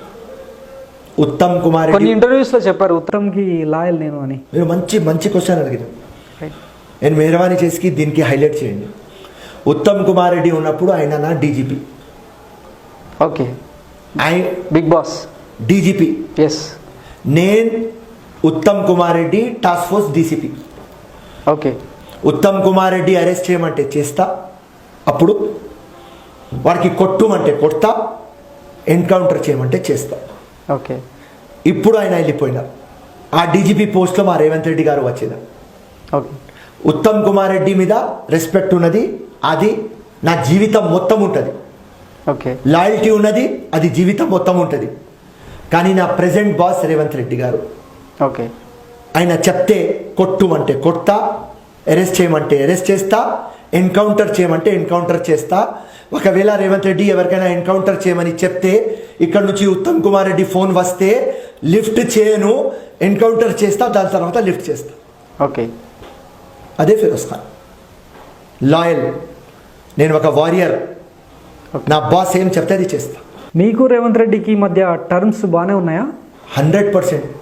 ఆయన పని చేసే వ్యక్తి, నేను పని చేసే వ్యక్తి, రైట్. ఆయన ప్రజల మంచి, నేను ప్రజల మంచి. ఆయనకు కులం మతం లేదు, నాకు కులం మతం లేదు. ఆయన అన్కండిషనల్, నేను అన్కండిషనల్. ఆయన ఫైర్ బ్రాండ్. ఆయనతో పోల్స్తే 1%, నేను కూడా ఫైర్ బ్రాండ్. అవును, అంతే. అవును, ఒప్పుకోవాల్సింది. ఆయన ఉంటే ఒక 1000 మంది ఫోటోలు తీసుకుంటారు, నేను ఉంటే కూడా ఒక 50 మంది ఫోటోలు తీసుకుంటారు. సింపుల్. సో అన్ని సేమ్. ఓకే. సో ఆయన లక్ష్యం ఏదైనా కానీ రక్తం ఇచ్చేస్తా, కాంగ్రెస్కి తీసుకువస్తా. ఫిరోజ్ ఖాన్ కూడా సేమ్. ఆయన రక్తం ఇస్తాడు, నేను నా నెక్ ఇచ్చేస్తా, నా ప్రాణం ఇచ్చేస్తా, కాంగ్రెస్ రావాలి. అదే. సో సేమ్ థింకింగ్తో. ఓకే. వేరే వాళ్ళు వేరే డ్రామా చేస్తున్నారు. నేను ఖుర్బానీ సాక్రిఫైస్ పార్టీ కోసం సావడానికి సిద్ధంగా ఉన్నాం. వేరే వాళ్ళు చెమటా ఇస్తలేరు, డబ్బులు పెట్టడానికి ఇంకా ముందు అవుతారు. డబ్బులు చెమటా నాకు రేవంత్ రెడ్డికి వాల్యూ లేదు. ఓకే. సో ఆ రక్తం ఇస్తామన్న తర్వాత రేవంత్ రెడ్డి గారితో ఎట్లా క్లోజ్ ఉన్నాను, ఆయనకు కనిపించదు. ఉట్టిగా పిసిసి ప్రెసిడెంట్ అయినారు. ఇంత పెద్ద ఫైర్ బ్రాండ్ ఎట్లయినారు? ఏదో ఇంటెలిజెన్స్ ఉన్నది, కనిపిస్తున్నది ఆ స్పార్క్. ఎఫిషియన్సీ ఎఫర్ట్స్ ఎంత ఉన్నా కూడా పదవులు రావాలంటే బ్యాగులు అందితే తప్ప షీల్డ్ కవర్లో అది రాదన్నది నానుడింది కాంగ్రెస్ మీద. రేవంత్ రెడ్డి మీద కౌశిక్ రెడ్డి లాంటి వాళ్ళు కూడా విమర్శించారు కదా. ఇప్పుడు వాస్తవం అయి ఉండొచ్చు, కాకపోవచ్చు. కానీ అంతకుముందు జీవన్ రెడ్డి, జానారెడ్డి లాంటి వాళ్ళు రేస్లో ఉన్నారు కదా. వాళ్ళను తప్పించి కాదని అనూహ్యంగా రేవంత్ రెడ్డికి ఎందుకు ఇచ్చారు? 2 things. జీవన్ రెడ్డి గారికి ఎందుకు తీసుకురావాలి అని ఆలోచించినారంటే 1 year జీవన్ రెడ్డి గారికి ఇచ్చేద్దాం, దాని తర్వాత రేవంత్కి ఇద్దాం. ఇప్పుడు ప్రస్తుతం అందరికీ కాంగ్రెస్ వాళ్లకు సీనియర్లకు కోఆర్డినేషన్ చేసుకొని ఇన్స్టిట్యూషన్ ఆఫ్ గాంధీ భవన్ నడవాలి అంటే, అందరు అటెండెన్స్ ఇవ్వాలి అంటే జీవన్ రెడ్డికి తీసుకువద్దాం. అందరూ, because Jeevan Reddy non controversial కాబట్టి రైట్, అందరూ వచ్చి అటెండెన్స్ వేస్తారు గాంధీ భవన్లో. దాని తర్వాత ఎలక్షన్ ముందు రేవంత్ రెడ్డి గారికి తీసుకురావాలి అని అప్పుడు హైకమాండ్ ఆలోచన. ఓకే. కానీ నెక్స్ట్ 3 months అయిన తర్వాత, జానారెడ్డి ఎలక్షన్ అయిన తర్వాత హైకమాండ్ ఏం ఒపీనియన్లో వచ్చింది అంటే, నో, ద బెస్ట్ మ్యాన్ ఎవరికి ఫాలోయింగ్ ఉన్నది, ఓకే, టెక్నికల్గా రక్తం ఇచ్చే కెపాసిటీ ఉన్నది, ఓకే, అతనికి తీసుకువద్దామని రేవంత్ రెడ్డి గారికి ఎస్ అన్నారు. ఇప్పుడు అలిగేషన్ పెట్టినారు, 50 కోట్లు పెట్టి రేవంత్ రెడ్డి గారు టీపీసీసీ అయినారు. అన్న, తెలంగాణ కాంగ్రెస్ టీపీసీసీ అంటే ఏమంటే, టుమారో మేము పవర్లో వస్తే ఆయననే ముఖ్యమంత్రి అవుతాడు. కోకాపేట్లో మొన్న ల్యాండ్ ఆక్షన్లో 1 ఎకరం 60 crores పోయింది. కాబోయే ముఖ్యమంత్రి రేట్ 50 crores ఉంటుంది. కౌశిక్ రెడ్డి కూడా ఇల్జాం పెట్టినప్పుడు ఎవరైనా కౌశిక్ రెడ్డికి నాలుగా అడ్వైజర్ లేడు. ఉంటే నేను చెప్పేది 1000 కోట్ల రూపాయలు ఇచ్చినాడు రా భయ్, డిపాజిట్ చేపించినాడు రా భయ్, చంద్రబాబు దానికి గ్యారంటీ ఇచ్చినాడు రా భయ్ అని ఇట్లా మాటలు చెప్తే ఓకే, అప్పుడు ఏదో డైజెషన్ అవుతుంది. ఇప్పుడు ఓటుకు నోటు కేసులో 5 కోట్లకు బదులు 5 లక్షలు అడ్వాన్స్ ఇచ్చినట్టే ఈ 50 కోట్లు కూడా అడ్వాన్స్ అనుకోవాలా? మళ్ళీ మీకు చెప్తున్నా, 50 crore rupees అసలు ఎవరు తీసుకోరు. ఓకే, అది వినండి, అది చాలా చిన్న అమౌంట్. కాబోయే ముఖ్యమంత్రి రేట్ 50 crores. అరే 1000 కోట్లు మినిమం చెప్పాలి మీరు, అప్పుడు మేము నమ్ముతాం, ఏదో డైజెస్ట్ అవుతుంది. 50 కోట్లలో జానారెడ్డికి ఓడగొట్టడానికి టీఆర్ఎస్ పెట్టింది 100 కోట్లు. ఇప్పుడు హుజూరాబాద్లో పెట్టారు 150 కోట్లు. ఉత్తమ్ కుమార్ రెడ్డి సతీమణికి ఓడగొట్టడానికి 70 to 80 crores పెట్టినారు. పీసీసీ పోస్ట్ కొనడానికి 50 కోట్లు అన్నా, నీకు కూడా కామన్ సెన్స్ ఉండాలి. ఫ్యాక్ట్లు ఫిగర్లు చెప్తప్పుడు కొద్దిగా ప్రాక్టికల్ చెప్పాలి. ఆ కౌశిక్ రెడ్డి ఏదో కేటీఆర్ చెప్పిన స్క్రిప్ట్ చెప్పినాడు, ఆ కేటీఆర్ కూడా ఓకే అంతా ఉండదు. రేవంత్ రెడ్డి గురించి మీరు ఇంత బలంగా చెప్తున్నారు, ఫైన్, బాగానే ఉంది. తెలంగాణ ఇటుగా యాజ్ ఎ జర్నలిస్ట్గా అడుగుతున్నా, రేవంత్ పీసీసీ అవగానే ఈనాడు రామోజీరావుతో, ఏబిఎన్ ఆంధ్రజ్యోతి రాధాకృష్ణతో, టీవీ5 నాయుడు గారితో ఫోటోలు దిగి వాటిని సర్క్యులేట్ కూడా చేశారు. ఈ బ్యాచ్ అంతా ఆంధ్ర పెత్తందారులు, పెట్టుబడిదారులకు కొమ్ముగాసే వాళ్ళని, తెలంగాణ మూమెంట్లో సింగిల్ ఆర్టికల్ రాయడానికి కూడా వెనుకాడిన మొహాలని ఒక టాక్ ఉంది. అలాంటి వాళ్ళతో ఫోటోలు దిగడం దేనికి సంకేతం అనుకోవాలి? ఇప్పుడు రామాజీరావుతో ఫోటో తీసుకుంటే, రాధాకృష్ణన్తో ఫోటో తీసుకుంటే, అయినా మొత్తం అందరికీ యునైటెడ్గా చేస్తేనే మన లక్ష్యం పూర్తి అవుతుంది అని మా కెప్టెన్ ఒక ప్లాన్, ఓకే, మాకు ఒక స్ట్రాటజీ ఉంటుంది. పబ్లిసిటీ కోసమా? పబ్లిసిటీ కానీ, రేపటి దినం డబ్బులు కానీ, వాళ్ళ ఆశీర్వాదం కానీ, ఏదైనా కానీ. కేసీఆర్కి ఒక ప్లాన్ ఉన్నది కదా, పార్టీ విలీనం చేస్తా అని మా సోనియా గాంధీ దగ్గర డ్రామా ఆడి అవును. తెలంగాణ తెచ్చుకున్నాడు కదా, ఇచ్చింది ఎవరు? సోనియా గాంధీ కదా. అవును. పార్టీ విలీనం చేస్తామన్నాడు కదా, అవును. కాలు మొక్కినాడు కదా, మొక్కిన తర్వాత హ్యాండ్ ఇచ్చినాడు కదా, ఆయన పర్పస్ సక్సెస్ అయినాడు. ఓకే. ఇప్పుడు మా రేవంత్ రెడ్డి కూడా ప్లానింగ్ ఉంటుంది. ఓకే. తెలంగాణకి బంగారు ఎట్లా చేయాలి ఆయన మైండ్ విజన్ ఉంది. ఇప్పుడు తెలంగాణ బంగారు తెలంగాణ, అప్పుల తెలంగాణ అయింది. అది ఎట్లా బంగారు చేయాలి, దానికి అందరికీ కోఆర్డినేషన్ చేయాలి. అందరికీ కేసీఆర్ ప్రామిస్లు చేసి అందరికీ హ్యాండ్ ఇచ్చినాడు. వాళ్ళకు మొత్తం యునైట్ చేస్తున్నాడు. చేసుకొని కాంగ్రెస్ పార్టీకి తీసుకువస్తాడు. అల్టిమేట్లీ హుక్ ఆర్ క్రూక్ 223 మాకు కాంగ్రెస్ కావాలి, దానికోసం ఏదైనా చేస్తాము. కేసీఆర్కు చెక్ పెట్టబోతున్నారు అయితే. వినండి, ఒక సామెత ఉన్నది, everything is fair in love and war. అవును. So everything is fair. ఇప్పుడు war, everything is fair. Whatever Revanth Reddy is doing, it is doing correct. Okay. అందరికీ యునైట్ చేసుకొని, లేకుంటే లోపల లోపల మాట్లాడుకుంటాడు. ఫోటోలు ఎందుకు పెడతాడు మీ ప్రెస్ ముందు? లోపల లోపల చేస్తాడు. అవును. సో ఓపెన్గా ఉన్నాడు. So what is wrong? Nothing is wrong. Revanth Reddy కూడా ఉత్తమ్ కుమార్ రెడ్డి లాగానే కేసీఆర్ దగ్గర కాంగ్రెస్ పార్టీని తాకట్టు పెట్టే స్ట్రాటజీలో భాగంగానే ఇదంతా అన్న టాక్ నడుస్తుంది. దీనికి ఏమంటారు? ఇంపాసిబుల్. అది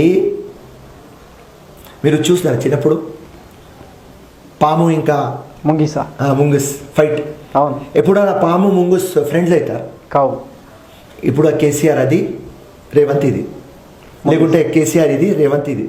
ఓకే. ఆ సామ్ ముంగుస్ ఫ్రెండ్స్ గారు.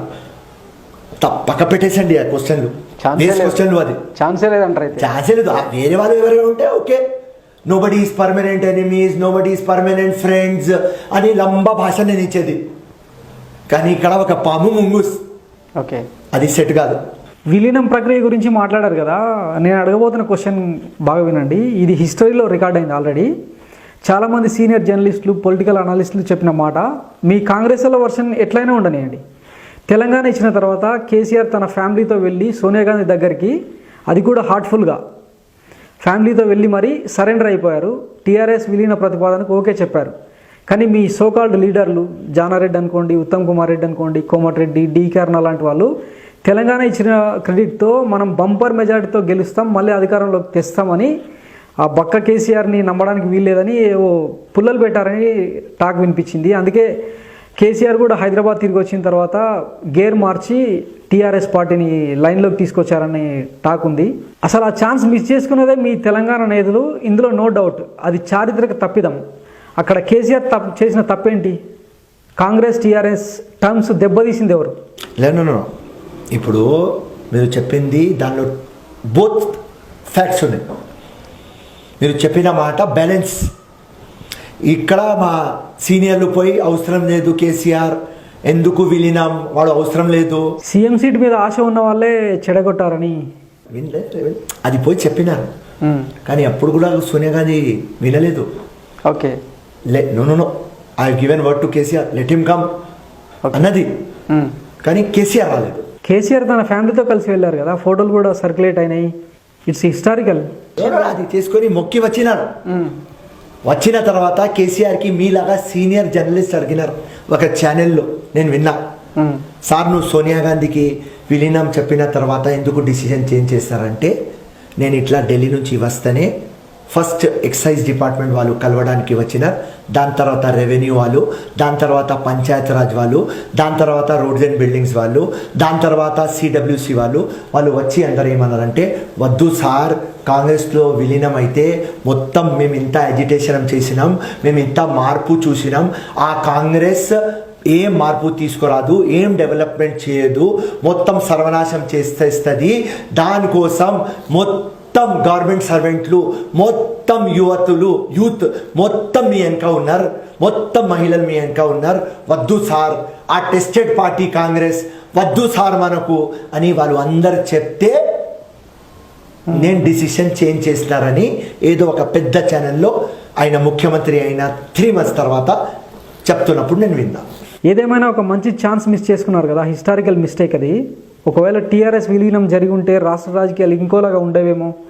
మర్రి చెన్నారెడ్డిని గద్దె దింపిన టైంలో కానీ, ఎన్టీఆర్ వెలుగులోకి వచ్చిన టైంలో కానీ ఆయన వచ్చినాకనే తెలుగు పాలిటిక్స్ దరిద్రంగా తయారైనాయని అంటారు కదా. మ్యాటర్ ఏంటంటే పొటెన్షియల్ ఉన్న లీడర్లను ఎవరిని కాంగ్రెస్ వదిలించుకుంటుంది, అసలు ఆ కాంగ్రెస్ డిఎన్ఏలో లోపం ఉంది అని అంటుంటారు. దీనికి మీరేమంటారు?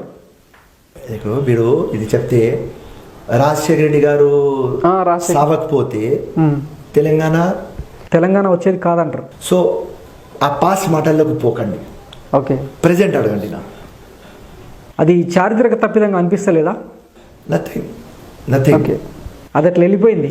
ఎందుకంటే నా లైఫ్ నేను ఎట్లా నడిపిస్తా నేను నీకు చెప్తా. 2 things మనం చేంజ్ చేయలేము, yesterday and tomorrow. Yesterday is mystery. Sorry, yesterday is history. Tomorrow is mystery. Yes. Today is present. Fact. అదే గిఫ్ట్. Yes. సో మీరు మంచి యాంకర్ కావాలి అంటే టుడే ది మాట్లాడండి. Right sir, thank you for your suggestion. Revanth రెడ్డిని మరో చెన్నారెడ్డి, మరో YS అనుకోవచ్చా? 100%. కాంగ్రెస్ సేవియర్ అనుకోవచ్చా? 100%. ఎందుకంటే ఇట్లా మీరు చూస్తుంటే చిన్నప్పటి నుంచి నేను స్కూల్లో ఉన్నప్పుడు ఇట్లా చూసి best ever politician NT Rama Rao, super. దాని తర్వాత ఇంత మొత్తం ఇట్లా చూసి చంద్రబాబు నాయుడు, వెరీ గుడ్. దాని తర్వాత ఇట్లా చూసి రాజశేఖర రెడ్డి, సూపర్. ఓకే. దాని తర్వాత కేసీఆర్, రాక్ స్టార్. ఇప్పుడు వచ్చే 23 ఆ rock star super star combination Revanth Reddy. ఇక మీ పర్సనల్ విషయానికి వస్తే హార్ట్లో బుల్లెట్ ఉందని. బుల్లెట్ ఉన్నది ఎందుకంటే అది ఒక లైసెన్స్ రివాల్వర్తో కొట్టినారు కాబట్టి, స్టెయిన్లెస్ స్టీల్ ఉన్నది కాబట్టి. మీ క్యారెక్టర్ని స్ఫూర్తిగా తీసుకునే స్టాలిన్ సినిమా చేశారని, ఆ రిలేషన్లో భాగంగానే మీకు 2009లో పిఆర్పి టికెట్ ఇచ్చారని, అసలు అటాక్ గురించి ఒకసారి వివరంగా చెప్తారా? ఆ ఎపిసోడ్ గురించి కొంచెం. అది షార్ట్లో చెప్తా. ఎప్పుడు మా ఆఫీస్ ఉంటుంది, ప్రజలు వస్తారు జస్టిస్ కోసం. ఒక విడో మహిళ నా దగ్గర వచ్చి, టైం సార్ పీరియడ్, ఇది పీరియడ్ 2006 చావంచుల దాకా వెళ్ళొచ్చారని. ఎస్, ఆ విడో మహిళ నా దగ్గర వచ్చింది. ఓకే. ఏం చెప్పింది అంటే, నా హస్బెండ్ లేడు, నాకు 3 daughters, 2 పెళ్ళి దగ్గర ఉన్నారు, ఒక ల్యాండ్ ఉన్నది మాకు మొయినాబాద్లో, అది పరివార్ ధాబా అని ఒక వ్యక్తి కబ్జా చేసుకున్నాడు. నేను పోతే నాకు కొట్టినారు, పోలీస్ స్టేషన్ పోతే నాకు ఎవరు వినలేదు, ఎవరో మీ పేరు చెప్పినారు, మీరు న్యాయం చేస్తారంట, మహిళలు పోతే మీరు మా పని చేస్తారంట, నాకు హెల్ప్ చేయిస్తారని వచ్చిన. ఓకే అమ్మా చేస్తా అని కోర్ట్ ఆర్డర్ ఇప్పించి కోర్టు నుంచి పొజిషన్ ఇప్పించిన. ఓకే.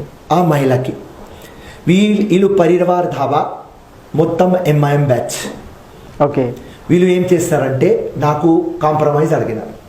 నేనన్నా ఒక మహిళ, పిల్లలు ఉన్నారు, వద్దు, నేను కాంప్రమైజ్ గాను అంటే ఒక నెల తర్వాత నాకు రాజేందర్ నగర్ ఏసీపీ అంటే మొయినాబాద్ రాజేందర్ నగర్ ఏసీపీ లిమిట్స్లో వస్తుంది.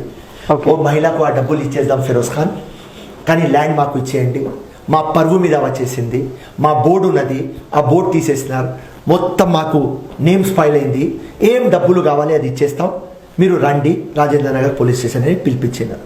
ఓకే. నేను కాంప్రమైజ్ ఆ మహిళకు డబ్బులు ఇచ్చేస్తారని ఆ మహిళకు ఫోన్ చేస్తా, అమ్మ మీకు డబ్బులు ఇచ్చేస్తారంట, ల్యాండ్ ఇచ్చేయంటే, ఓకే ఫిరోజ్ అన్న నీ ద్వారా డబ్బులు వస్తున్నాయి, ఎట్లైనా నేను ల్యాండ్ అమ్మాలి, మా పిల్లలకి మా పాపలకి పెళ్లి చేయాలి, ఓకే డబ్బులు ఇచ్చేస్తున్నారని పిలిపిస్తే నేను పోయినా. Okay. Rajendra Nagar police station లోపల పిలిపించి అసలు గేట్ దగ్గర షూట్ చేయాలి అనుకున్నారు వాళ్ళు. ఓకే. ఇప్పుడు కొత్త Rajendra Nagar police station construct అయింది, అప్పుడు పాత పోలీస్ స్టేషన్. గేట్ దగ్గర నుంచి పోలీస్ స్టేషన్ దగ్గర పోవాలి అంటే ఒక 100 meters పోవాలి. ఓకే.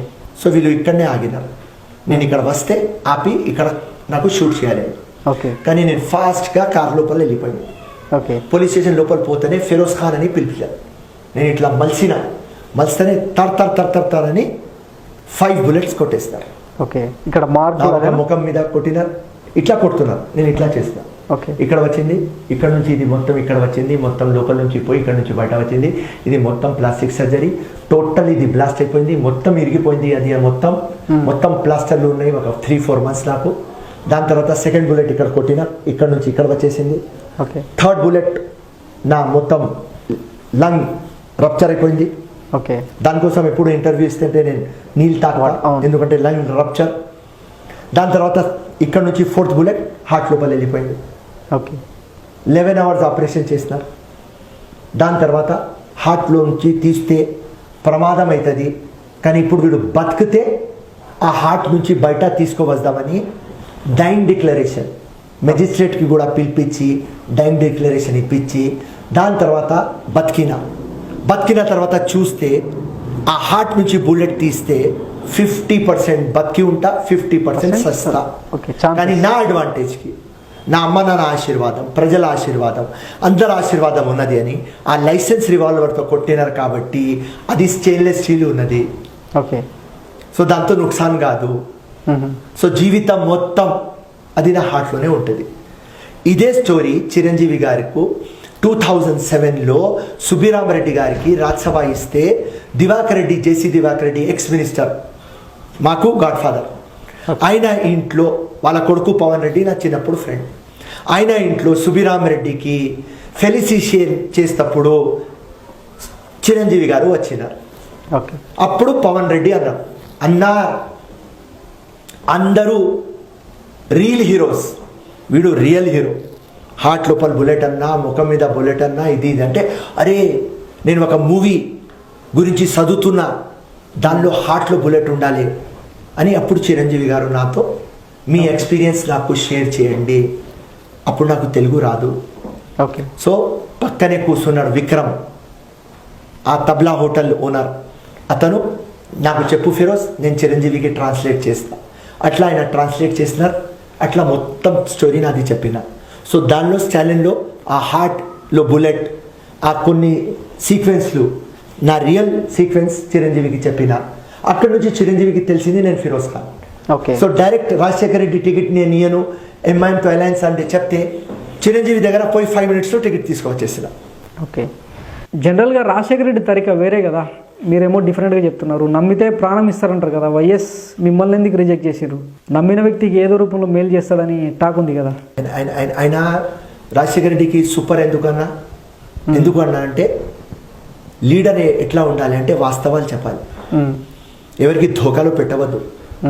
రాజశేఖర రెడ్డి ఎట్లా మంచి అంటే నీకు ధోకా ఇయ్యడు. మీకు కూడా ఫ్రాంక్ గానే చెప్పిండట కదా. అది చెప్పిన దానికోసం అప్రిషియేట్ చేస్తున్నా. ఓకే. ధోకా చేయలేదు కదా. చూస్తా, తర్వాత చూద్దాం, నెక్స్ట్ మంత్ రా, మళ్ళీ ఫస్ట్ లిస్ట్ వచ్చేసింది, సెకండ్ లిస్ట్లో ఇస్తా, ఫైనల్ లిస్ట్లో ఇస్తా, దాని తర్వాత చెయ్యి. ఓకే. అప్పుడు దాకా నా జీవితం బస్ స్టాండ్ అయిపోతుంది. ఓకే. వాళ్ళ జీవితం ఎట్లయినా ఇంటర్నేషనల్ ఎయిర్పోర్ట్ ఉన్నది. సో అది చేయలేదు Rajasekhara Reddy. Okay. Rajasekhara Reddy clear cut అన్నా, అరే జగన్లాగా ఉన్నావా, యంగ్ ఉన్నావా, మంచి సెక్యులరిజం ఉన్నది, గట్టిగా ఉన్నావా, మంచి మాట్లాడుతున్నావా, ముఖం మీద కూడా అది ఉన్నది, అందం ఉన్నది, రైట్, ఎందుకు no no no go in other party, you don't have future year, go go అన్న. ఓకే. ఫస్ట్ అర్ధగంట వన్ నైట్ పరిశాన్ ఉన్నా, అరే ఇట్లా తీసి బయట పెట్టేసినాడు, అరే ఏం రా భయ్. కానీ 2-3 days తర్వాత అర్థమైంది. ఓకే. అండ్ 1 year తర్వాత టోటల్ అర్థమైంది. అప్పటి నుంచి రాజశేఖర రెడ్డి అంటే big fan Feroz Khan. 2009 comparison తీసుకుంటే మీరు యంగే, కౌశిక్ రెడ్డి కూడా యంగే. కౌశిక్కు సాయి స్పోర్ట్స్ అథారిటీ చైర్మన్గా ఇస్తానని ప్రామిస్ చేసినట్ట వైఎస్. అది జరిగిన కొన్నాళ్ళకే ఆయన మరణించడం జరిగింది. మీ విషయంలో కూడా అలాంటిదే జరిగిందా? ఒకవేళ వైఎస్ బతుకుంటే మీరు ఇప్పుడు ఏ లెవెల్లో ఉండేవారు? ఓకే, రేపు అప్పుడు అలయన్స్ సార్, అలయన్స్లో రాజశేఖర రెడ్డి ఏం చేస్తాడు? రాజశేఖర రెడ్డి కూడా నెంబర్లు కావాలి, రాజశేఖర రెడ్డి కూడా తెలంగాణ కావద్దు. ఓకే. ఈ అసదుద్దీన్ బట్టేబాజ్ లంగా పార్టీ వీడు తెలంగాణ వద్దు వద్దు వద్దు అన్నాడు. దాని తర్వాత నంబర్లు చూసి కేసీఆర్ దగ్గర వెళ్ళిపోయినాడు. సో కేసీఆర్ కూడా అసదుద్దీన్ అవసరం. ఎందుకు అవసరం? స్టేట్ రీఆర్గనైజేషన్ బిల్లో 10 years దాకా ఇది జాయింట్ క్యాపిటల్. అవును. ఫస్ట్ క్లాజ్ అక్కడ ఉన్నది, ఏదైనా కమ్యూనల్ వైలెన్స్ అయితే centre will take all the powers, presidential rule వస్తుంది, and presidential rule will come, and governor will be ultimate అని ఒక క్లాజ్ ఉన్నది. అండ్ హైదరాబాద్ హిస్టరీ లోపల పోతే కమ్యూనల్ వైలెన్స్ ఎక్కడైతుంది? Old city. ఓల్డ్ సిటీలో ఎప్పుడు కమ్యూనల్ వైలెన్స్ డిజైన్ అవుతుంది, ఆ చేసేది ఎవరు? MIM party. ఓకే. ఎవరు ఎప్పుడు రెచ్చగొడతారు ఎంఐఎం పార్టీ. సో ఆ ఎంఐఎం పార్టీ మన చేతిలో ఉంటే వైలెన్స్ కాదు, సిటీ పీస్ఫుల్ ఉంటుంది. ఆ ఫస్ట్ క్లాస్ యాక్ట్, ఆ యాక్ట్ పవర్లో రాదు. సో ఎంఐఎం మాకు కావాలి. ఎంఐఎం కూడా పవర్ ఎక్కడ ఉంటే అక్కడనే ఉంటారు కదా. అంతే. సో ఎట్లా ఉన్నది అంటే 214 విన్ విన్ సిచ్యువేషన్. అవును, కేసీఆర్కి ఎంఐఎం కావాలి, ఎంఐఎంకి కేసీఆర్ కావాలి. అవును. సో కేసీఆర్కి ఎంఐఎం కావాలి అని మర్చిపోయినాడు. ఎప్పుడు తెలంగాణ వద్దు తెలంగాణ వద్దు అని చెప్పేది. రాయల్ తెలంగాణ కావాలి, రాయలసీమ కూడా తెలంగాణలో కావాలి, తెలంగాణ కావద్దు, చిన్న రాష్ట్రం అయితే బీజేపీ వచ్చేస్తుంది అని 100 సార్లు ఈ అసదుద్దీన్ లంగా పోయి సోనియా గాంధీకి చెప్పినారు. ఇప్పుడు కేసీఆర్ పట్టగాడైపోయినారు. ఇప్పుడు ఇంకో డెడ్లీ కాంబినేషన్ స్టార్ట్ అయింది కదా. ఎంఐఎందేమో మైనార్టీ ఈక్వేషన్, బీజేపీదేమో హిందుత్వ ఎజెండా. రెండు కొలాబరేషన్ అంటే బయట సైడ్ నుంచి అవి చాలా రాష్ట్రాల్లో ప్రతిపక్షాలకు అధికారాన్ని దూరం చేసిన ఇన్సిడెంట్స్ చాలా ఉన్నాయి. ఈ డెడ్లీ కాంబినేషన్ గురించి కొంచెం వివరంగా చెప్తారా? Asaduddin Owaisi India broker number 1 వాడు బీజేపీతో ఒక అలయన్స్ పెట్టుకున్నాడు, అండర్స్టాండింగ్. ఓకే. ఏ స్టేట్లో ఎలక్షన్ అయితే వాడు పోతాడు, బీజేపీ ఫైనాన్స్ చేస్తుంది, మొత్తం తిరుగుతాడు, పొలిటికల్ పోలరైజేషన్ చేస్తాడు, నరేంద్ర మోదీకి తిట్టుతాడు, బీజేపీకి ఏదో చెప్తాడు, ఆర్ఎస్ఎస్కి చెప్తాడు. దాని తర్వాత మొత్తం హిందుత్వ ఓట్లు బీజేపీకి పడిపోతాయి. ఇక్కడ ముస్లిం ఓట్లు కాంగ్రెస్కి పడాలి, రీజనల్ పార్టీకి పడాలి, దానిలో డెంట్లు కొడతాడు, కొట్టి వీళ్ళకు వేయించుకుంటాడు. సో అక్కడ విన్నింగ్ మార్జిన్ ఎట్లా ఉంటుంది? ఎప్పుడు 70% విన్నింగ్ మార్జిన్ 2,000-3,000 ఓట్లు. అవునవును. వీడు జోరీ స్పాయిల్ స్పోర్ట్ అవుతాడు. ఓకే. మాకు కాంగ్రెస్కి వచ్చే ఓట్లు డివైడ్ చేసేస్తారు. అవును, ఆల్రెడీ యూపీ బీహార్లో అదే ఫార్ములా కదా. బీహార్, కర్ణాటక, వెస్ట్ బెంగాల్, ప్రతి ఒక్క జగ మీరు చూడండి. నెక్స్ట్ తెలంగాణలో కూడా ఇదే ఫార్ములాను ప్రయోగించబోతున్నారని టాక్. ఇప్పుడు నెక్స్ట్ ఉత్తరప్రదేశ్ పోతున్నాడు. నో తెలంగాణలో మొత్తం 119 సీట్లలో ఎంఐఎం కంటెస్ట్ చేస్తుందని. ఇప్పుడు తెలంగాణకి ఏం ఫార్ములా అసదుద్దీన్ ఫాలో చేస్తున్నాడో ఇప్పుడు దాకా నాకు తెలియలేదు. ఎందుకంటే ఇప్పుడు దాకా తెలంగాణ టాక్ అయితే బయటకు వచ్చింది సార్. ఓకే, నా దగ్గర రాలేదు. ఓకే. ఇప్పుడు అసదుద్దీన్ బీజేపీ టోటల్ ఫోకస్ ఉత్తరప్రదేశ్లో బీజేపీ గవర్నమెంట్ వస్తే 224లో నరేంద్ర మోదీ వస్తాడు. ఓకే. ఎందుకంటే ఒక గేట్ టు పార్లమెంట్ సెమీఫైనల్స్ లాగా కూడా అంటే ఉత్తరప్రదేశ్. అవును. సో ఇప్పుడు టోటల్ 100 సీట్ మీద అసదుద్దీన్ అక్కడ ఫైట్ చేసుకున్నాడు. ఓకే. మాకు ఏం తెలిసింది అంటే 500 crores డీలింగ్ అయింది. ఓకే. 100 జగ తిరగాలి, ఓట్లు డివైడ్ చేయాలి. ఓకే. సమాజ్వాదీకి రావద్దు, మాయావతికి రావద్దు, కాంగ్రెస్కి రావద్దు, డెంట్లు కొట్టాలి, డివైడ్ చేయాలి, పొలిటికల్ పోలరైజేషన్ చేయాలి, మొత్తం బీజేపీకి గెలిపించాలి. ఓకే. ఇంతకు మీ ఫోకస్ ఎక్కడ నెక్స్ట్ ఎలక్షన్స్లో? నాంపల్లికే పరిమితం అవుతారా, రాష్ట్రం మొత్తం తిరుగుతారా? నా నాంపల్లి ఓకే, నా ఇల్లు కాబట్టి నా ఫోకస్ టోటల్ ఇప్పుడు గ్రేటర్ హైదరాబాద్. ఓకే. దాని తర్వాత ఇప్పుడు టోటల్ ఫోకస్ తెలంగాణలో ఉంటుంది. రేవంత్ రెడ్డి ఇప్పుడు పాదయాత్ర అంటే నా క్వశ్చన్ ఏంటంటే, అసదుద్దీన్ ఓవైసీ లాగా మీరు కూడా ఆల్ ఓవర్ తెలంగాణకు ఫేమస్, ముస్లిం ఓట్ల కోసం కాంగ్రెస్ మీ సేవలు వినియోగించుకుంటుందా అని? తప్పకుండా పోతాం. ఇప్పుడు గ్రేటర్ హైదరాబాద్ దాకా ఉన్నాం. ఓకే. ఇప్పుడు మాకు కాంగ్రెస్ పార్టీ ఎప్పుడు పని ఇచ్చింది మేము పోయినాం. జెడ్పీటీసీ ఎంపీటీ ఎలక్షన్లో మాకు మహబూబ్ నగర్ వేసినారు, పోయినాం. ఓకే. కార్పొరేట్ కౌన్సిలర్ ఎలక్షన్లో మాకు నిర్మల్ వేసినారు, పోయినాం. జానారెడ్డి ఎలక్షన్లో నాకు హాలియా మున్సిపాలిటీ ఇన్ఛార్జ్ చేసినాం, పోయినాం. ఓకే. పద్మారెడ్డి అక్క ఎలక్షన్లో హుజూరాబాద్ టౌన్ ఇన్ఛార్జ్ చేసినాం, పోయినాం. ఓకే. ఎప్పుడు కాంగ్రెస్ పార్టీ ఏం పని చేస్తే అది చేస్తాం. సో తప్పకుండా అది స్పార్క్ ఉన్నది, అది తపన ఉన్నది, అది శక్తి ఉన్నది. తప్పకుండా నాంపల్లికి పరిమితం కాం, మేము టోటల్ తెలంగాణ లీడర్ అవుతాం. ఓకే. అండ్ ఫిరోజ్ ఖాన్ అంటే సెక్యులర్ లీడర్. నేను నా పార్టీకి చెప్పిన అదే, ఇంత వాగ్దాటి ఉన్న మీలాంటి లీడర్ను కాంగ్రెస్ విస్తృతంగా వాడుకుంటుందా? అసలు కాంగ్రెస్కి అంత బుర్రా గుజ్జు ఉందా? వాడ తీసుకోవాలి. నేను రెడీ. అండ్ నేను ఫస్ట్ పార్టీకి చెప్పేసిన, ఉత్తమ్ కుమార్ రెడ్డి అన్న ఉన్నప్పుడు కూడా చెప్పేసిన, పిసిసి కూడా ఉన్నా చెప్పిన, ఓకే, నాకు మైనారిటీ లీడర్ అని ట్యాగ్ పెట్టవద్దు, నేను సెక్యులర్ లీడర్.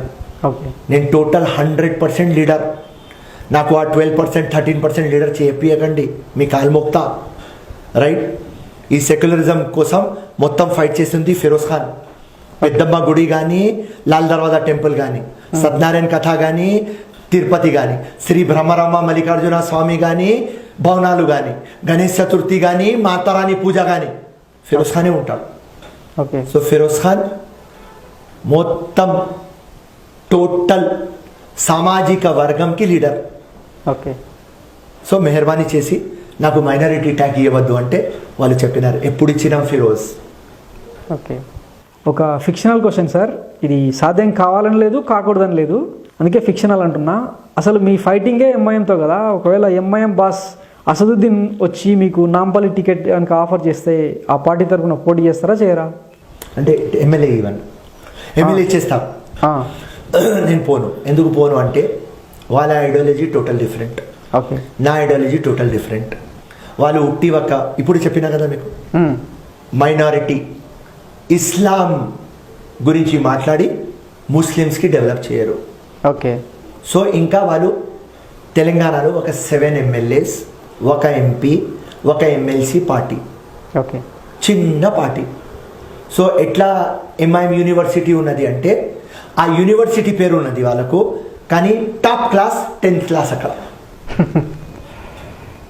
సో ఇప్పుడు ఉన్న నేను యూనివర్సిటీ ఉన్నది ఇక్కడ, sky is the limit. Okay. So Congress party ఇట్లా ఉన్నప్పుడు ఫ్యూచర్లో నువ్వు డిప్యూటీ చీఫ్ మినిస్టర్ కావచ్చు,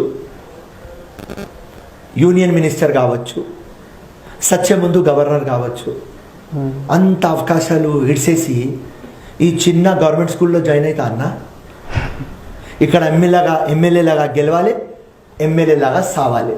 ఓకే. సో ఎట్లా ఉంటుంది అంటే బైలో అది కప్ప ఉంటుంది చూడు, అవును, బైలో కప్ప అది. నేను మొత్తం ఆకాశంలో తిరిగే ఒక ఈగిల్, రైట్? ఆ మొత్తం ఓషన్లో ఒక అనకుండా నేను వేటాడతారా అయితే? ఎంఐఎం వేటాడతారా? ఆ జంగల్లో ఒక పులి. ఓకే. నేను కప్ప ఎట్లా అవుతామమ్మా అన్న, కప్ప కాలేం కదా. రైట్. సస్దం గెలవడం నో ప్రాబ్లం, ఓకే, ఓడిపోతున్నాడు నో ప్రాబ్లం, ఓకే, కానీ పులిలాగా సస్దాం, ఈ కప్పలాగా వద్దురా భయ్. Last question sir, high command Revanth రెడ్డికి ఫ్రీ హ్యాండ్ ఇస్తుందా లేకపోతే హ్యాండ్ ఇస్తుందా? ఓ టాక్ నడుస్తుంది బయట, రేవంత్ రెడ్డి పార్ట్ టైం పీసీసీఐ, ఆయన పదవి 6 నెలలే అని.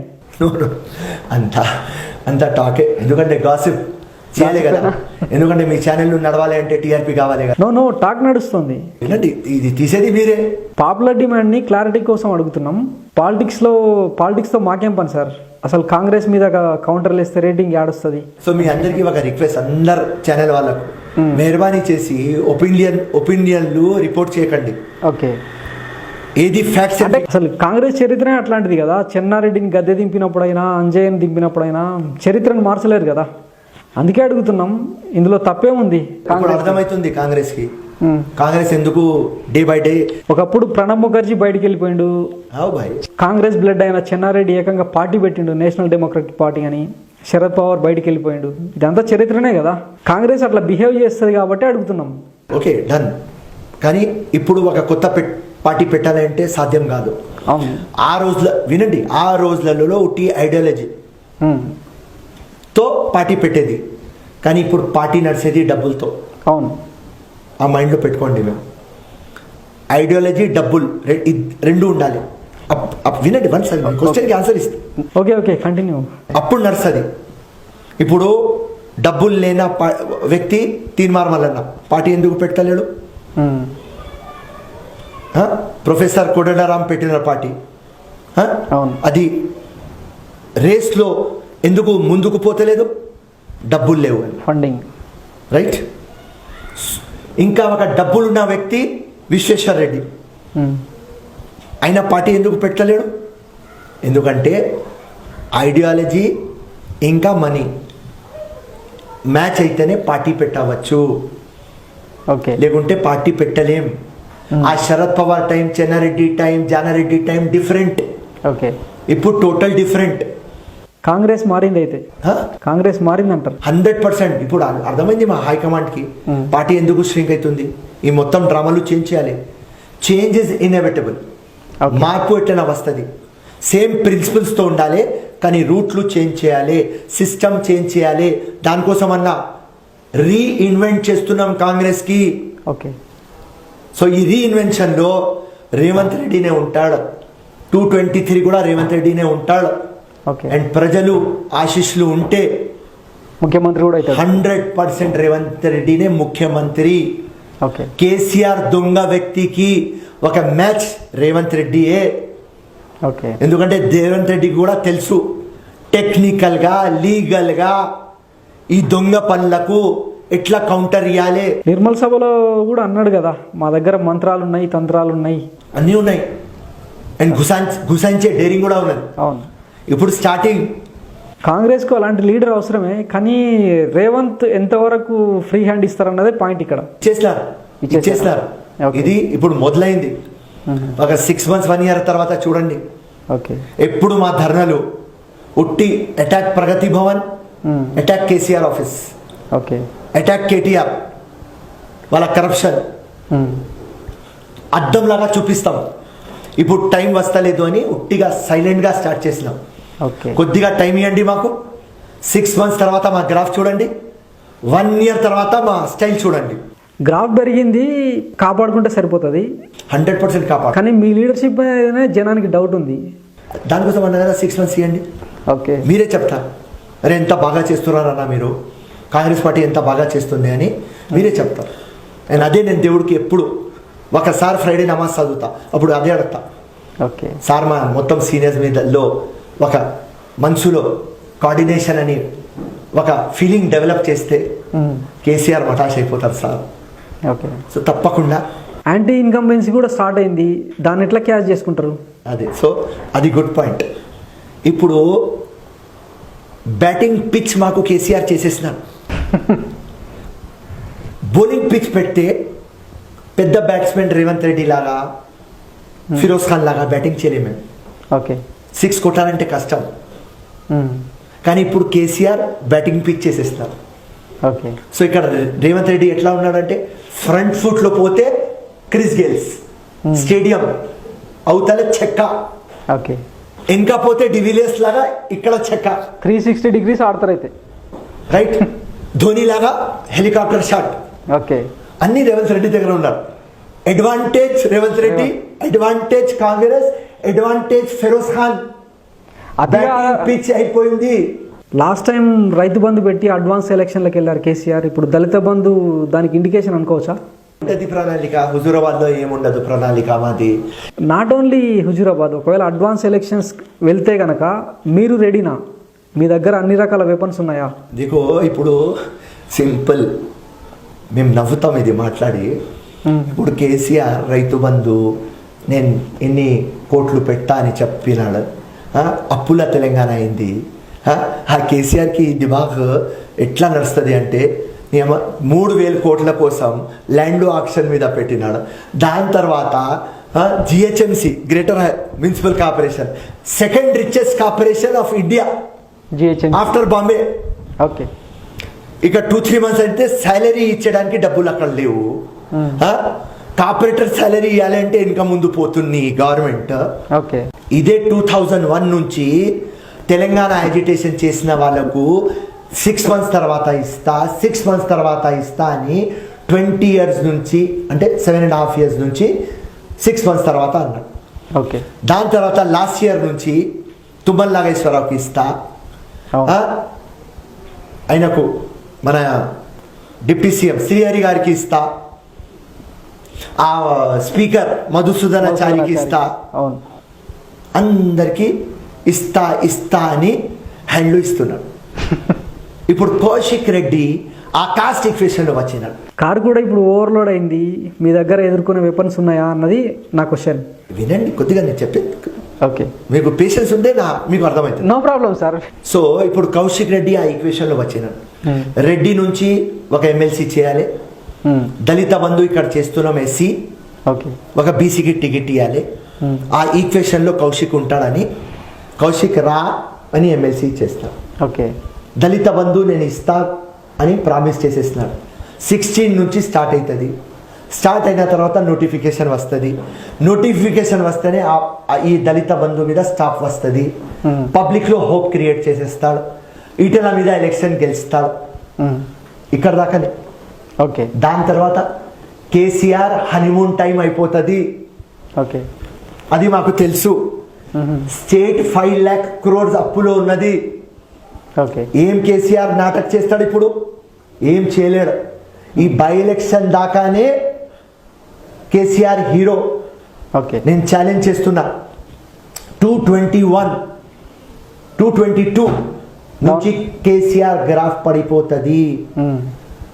ఆయనకు డెవలప్మెంట్ ప్లాన్స్ ఉన్నాయి, కన్నింగ్ మైండ్ ఉన్నది, కానీ ఈక్వలెంట్ మనీ లేదు. ఓకే. ఎక్కడి నుంచి అప్పులు తీసుకోవాలి, వరల్డ్ బ్యాంక్ నుంచి యూనియన్ డ్రాఫ్ట్లు పెట్టుకొని ఏదైనా చేయాలి, అన్నీ చేసేస్తాడు. ఇప్పుడు డబ్బులు అయిపోయినాయి. డబ్బులు రాకపోతే ప్లానింగ్ ఎట్లా నడుస్తుంది? కేసీఆర్ది దొంగ ప్లాన్లు. పాత టైంలో మా మొత్తం కాంగ్రెస్ ఎమ్మెల్యేలకు 50 కోట్లు, 30 కోట్లు, 40 కోట్లు ఇచ్చేసి కొనుక్కున్నాడు. ఇప్పుడు ఈ ఈక్వేషన్లో కౌశిక్ రెడ్డికి ఎమ్మెల్సీ ఇచ్చేసినాడు. ఓకే. ఇక్కడ దాకానే. సో ఇప్పుడు కేటీఆర్ వాళ్ళు ఆలోచించుకోవాలి, మేం ఎట్లా మా గవర్నమెంట్ సేఫ్ చేయాలి. వాళ్ళు సేఫ్ చేయకపోతే మేము డిసైడ్ అయినాం, కేసీఆర్కి తిహార్ జైలు పంపిస్తాం. ఓకే. కేటీఆర్కి చర్లపల్లి, పాపం కవితకి చెంచల్గూడ. 100% డిసైడెడ్. ఓకే. సో వాళ్ళు ఆలోచించుకోవాలి. వాళ్ళ రాతలు కూడా మీరే రాయబోతున్నారు అయితే. ఎందుకంటే దొంగ పనులు చేసినారు. ఇప్పుడు స్టేట్ మొత్తం అప్పుల తెలంగాణ అయిపోయింది. ఎవరికి లాభం రాలేదు, ఎవరికి ఉద్యోగాలు రాలేదు, ఎవరికి డబుల్ బెడ్రూమ్ రాలేదు, ఈ దళితులకు 3 acres రాలేదు, ముఖ్యమంత్రి కాలేదు. ఆ ఎస్సీ ఎస్టీ ప్లాన్ మేము ఎస్సీ సబ్ ప్లాన్ కాంగ్రెస్ టైంలో రిలీజ్ చేసింది, ఆ ప్లాన్కి ఇంప్లిమెంట్ చేయలేదు. ఎస్సీ వాళ్ళకు డబ్బులు రిలీజ్ చేయలేదు. ఎంతో ఉన్నది. 1 గంట మీరు మాట్లాడాలి ఈ సబ్జెక్ట్ మీద. అవును, ఎస్సీ ఎస్టీ సబ్ ప్లాన్ని ఇంప్లిమెంట్ చేసిందే కిరణ్ కుమార్ రెడ్డి కదా, మరి దాన్ని ఎందుకు హైలైట్ చేస్తలేదు మీరు? చేస్తాం, ఒక ఉట్టి బై ఎలక్షన్ కోసం చేయాలి. ఆగండి, టైం వస్తుంది. మా టార్గెట్ 223. ఓకే. సో ఈ మొత్తం అప్పుల తెలంగాణ అయిన తర్వాత ఇలా డబ్బులు ఎవరి దగ్గర ఉన్నాయి? ఒక 50 నుంచి 60 కోట్లు, 60 to 50,000 crores ఉన్నాయంటే నలుగురు దగ్గర: కేసీఆర్, కేటీఆర్, కవిత, సంతోష్. ఓకే. ఈ కార్లో నలుగురే కూర్చుంటారు. ఇప్పుడు ఆ కార్లో హరీష్ రావు ఉండడా? ఆ హరీష్ రావు ఎప్పుడు ఉంటాడు? సంతోష్ ఢిల్లీ పోతే కార్ సీట్ ఖాళీ ఉంటే కేసీఆర్ చెప్తాడు కూసో కూసో కూసో. ఓకే. అట్లా కేటీఆర్ దుబాయ్కి పోతే అప్పుడు అంటారు అసదుద్దీన్ నువ్వు కార్ నడుపు. అదే drama. Thank you very much sir. మీ మక్సద్, మీ ఆశయం నెరవేరాలని మనస్ఫూర్తిగా కోరుకుంటూ ఇంత టైం ఇచ్చి మీ వ్యూస్ని షేర్ చేసినందుకు ధన్యవాదాలు. Thank you very much. Thank you. జై కాంగ్రెస్, జై హింద్. ఇది Nampally Congress party in charge Mohammed Feroz Khan interview. మరో గెస్ట్తో మళ్ళీ మీ ముందుకు వస్తాం. Thank you.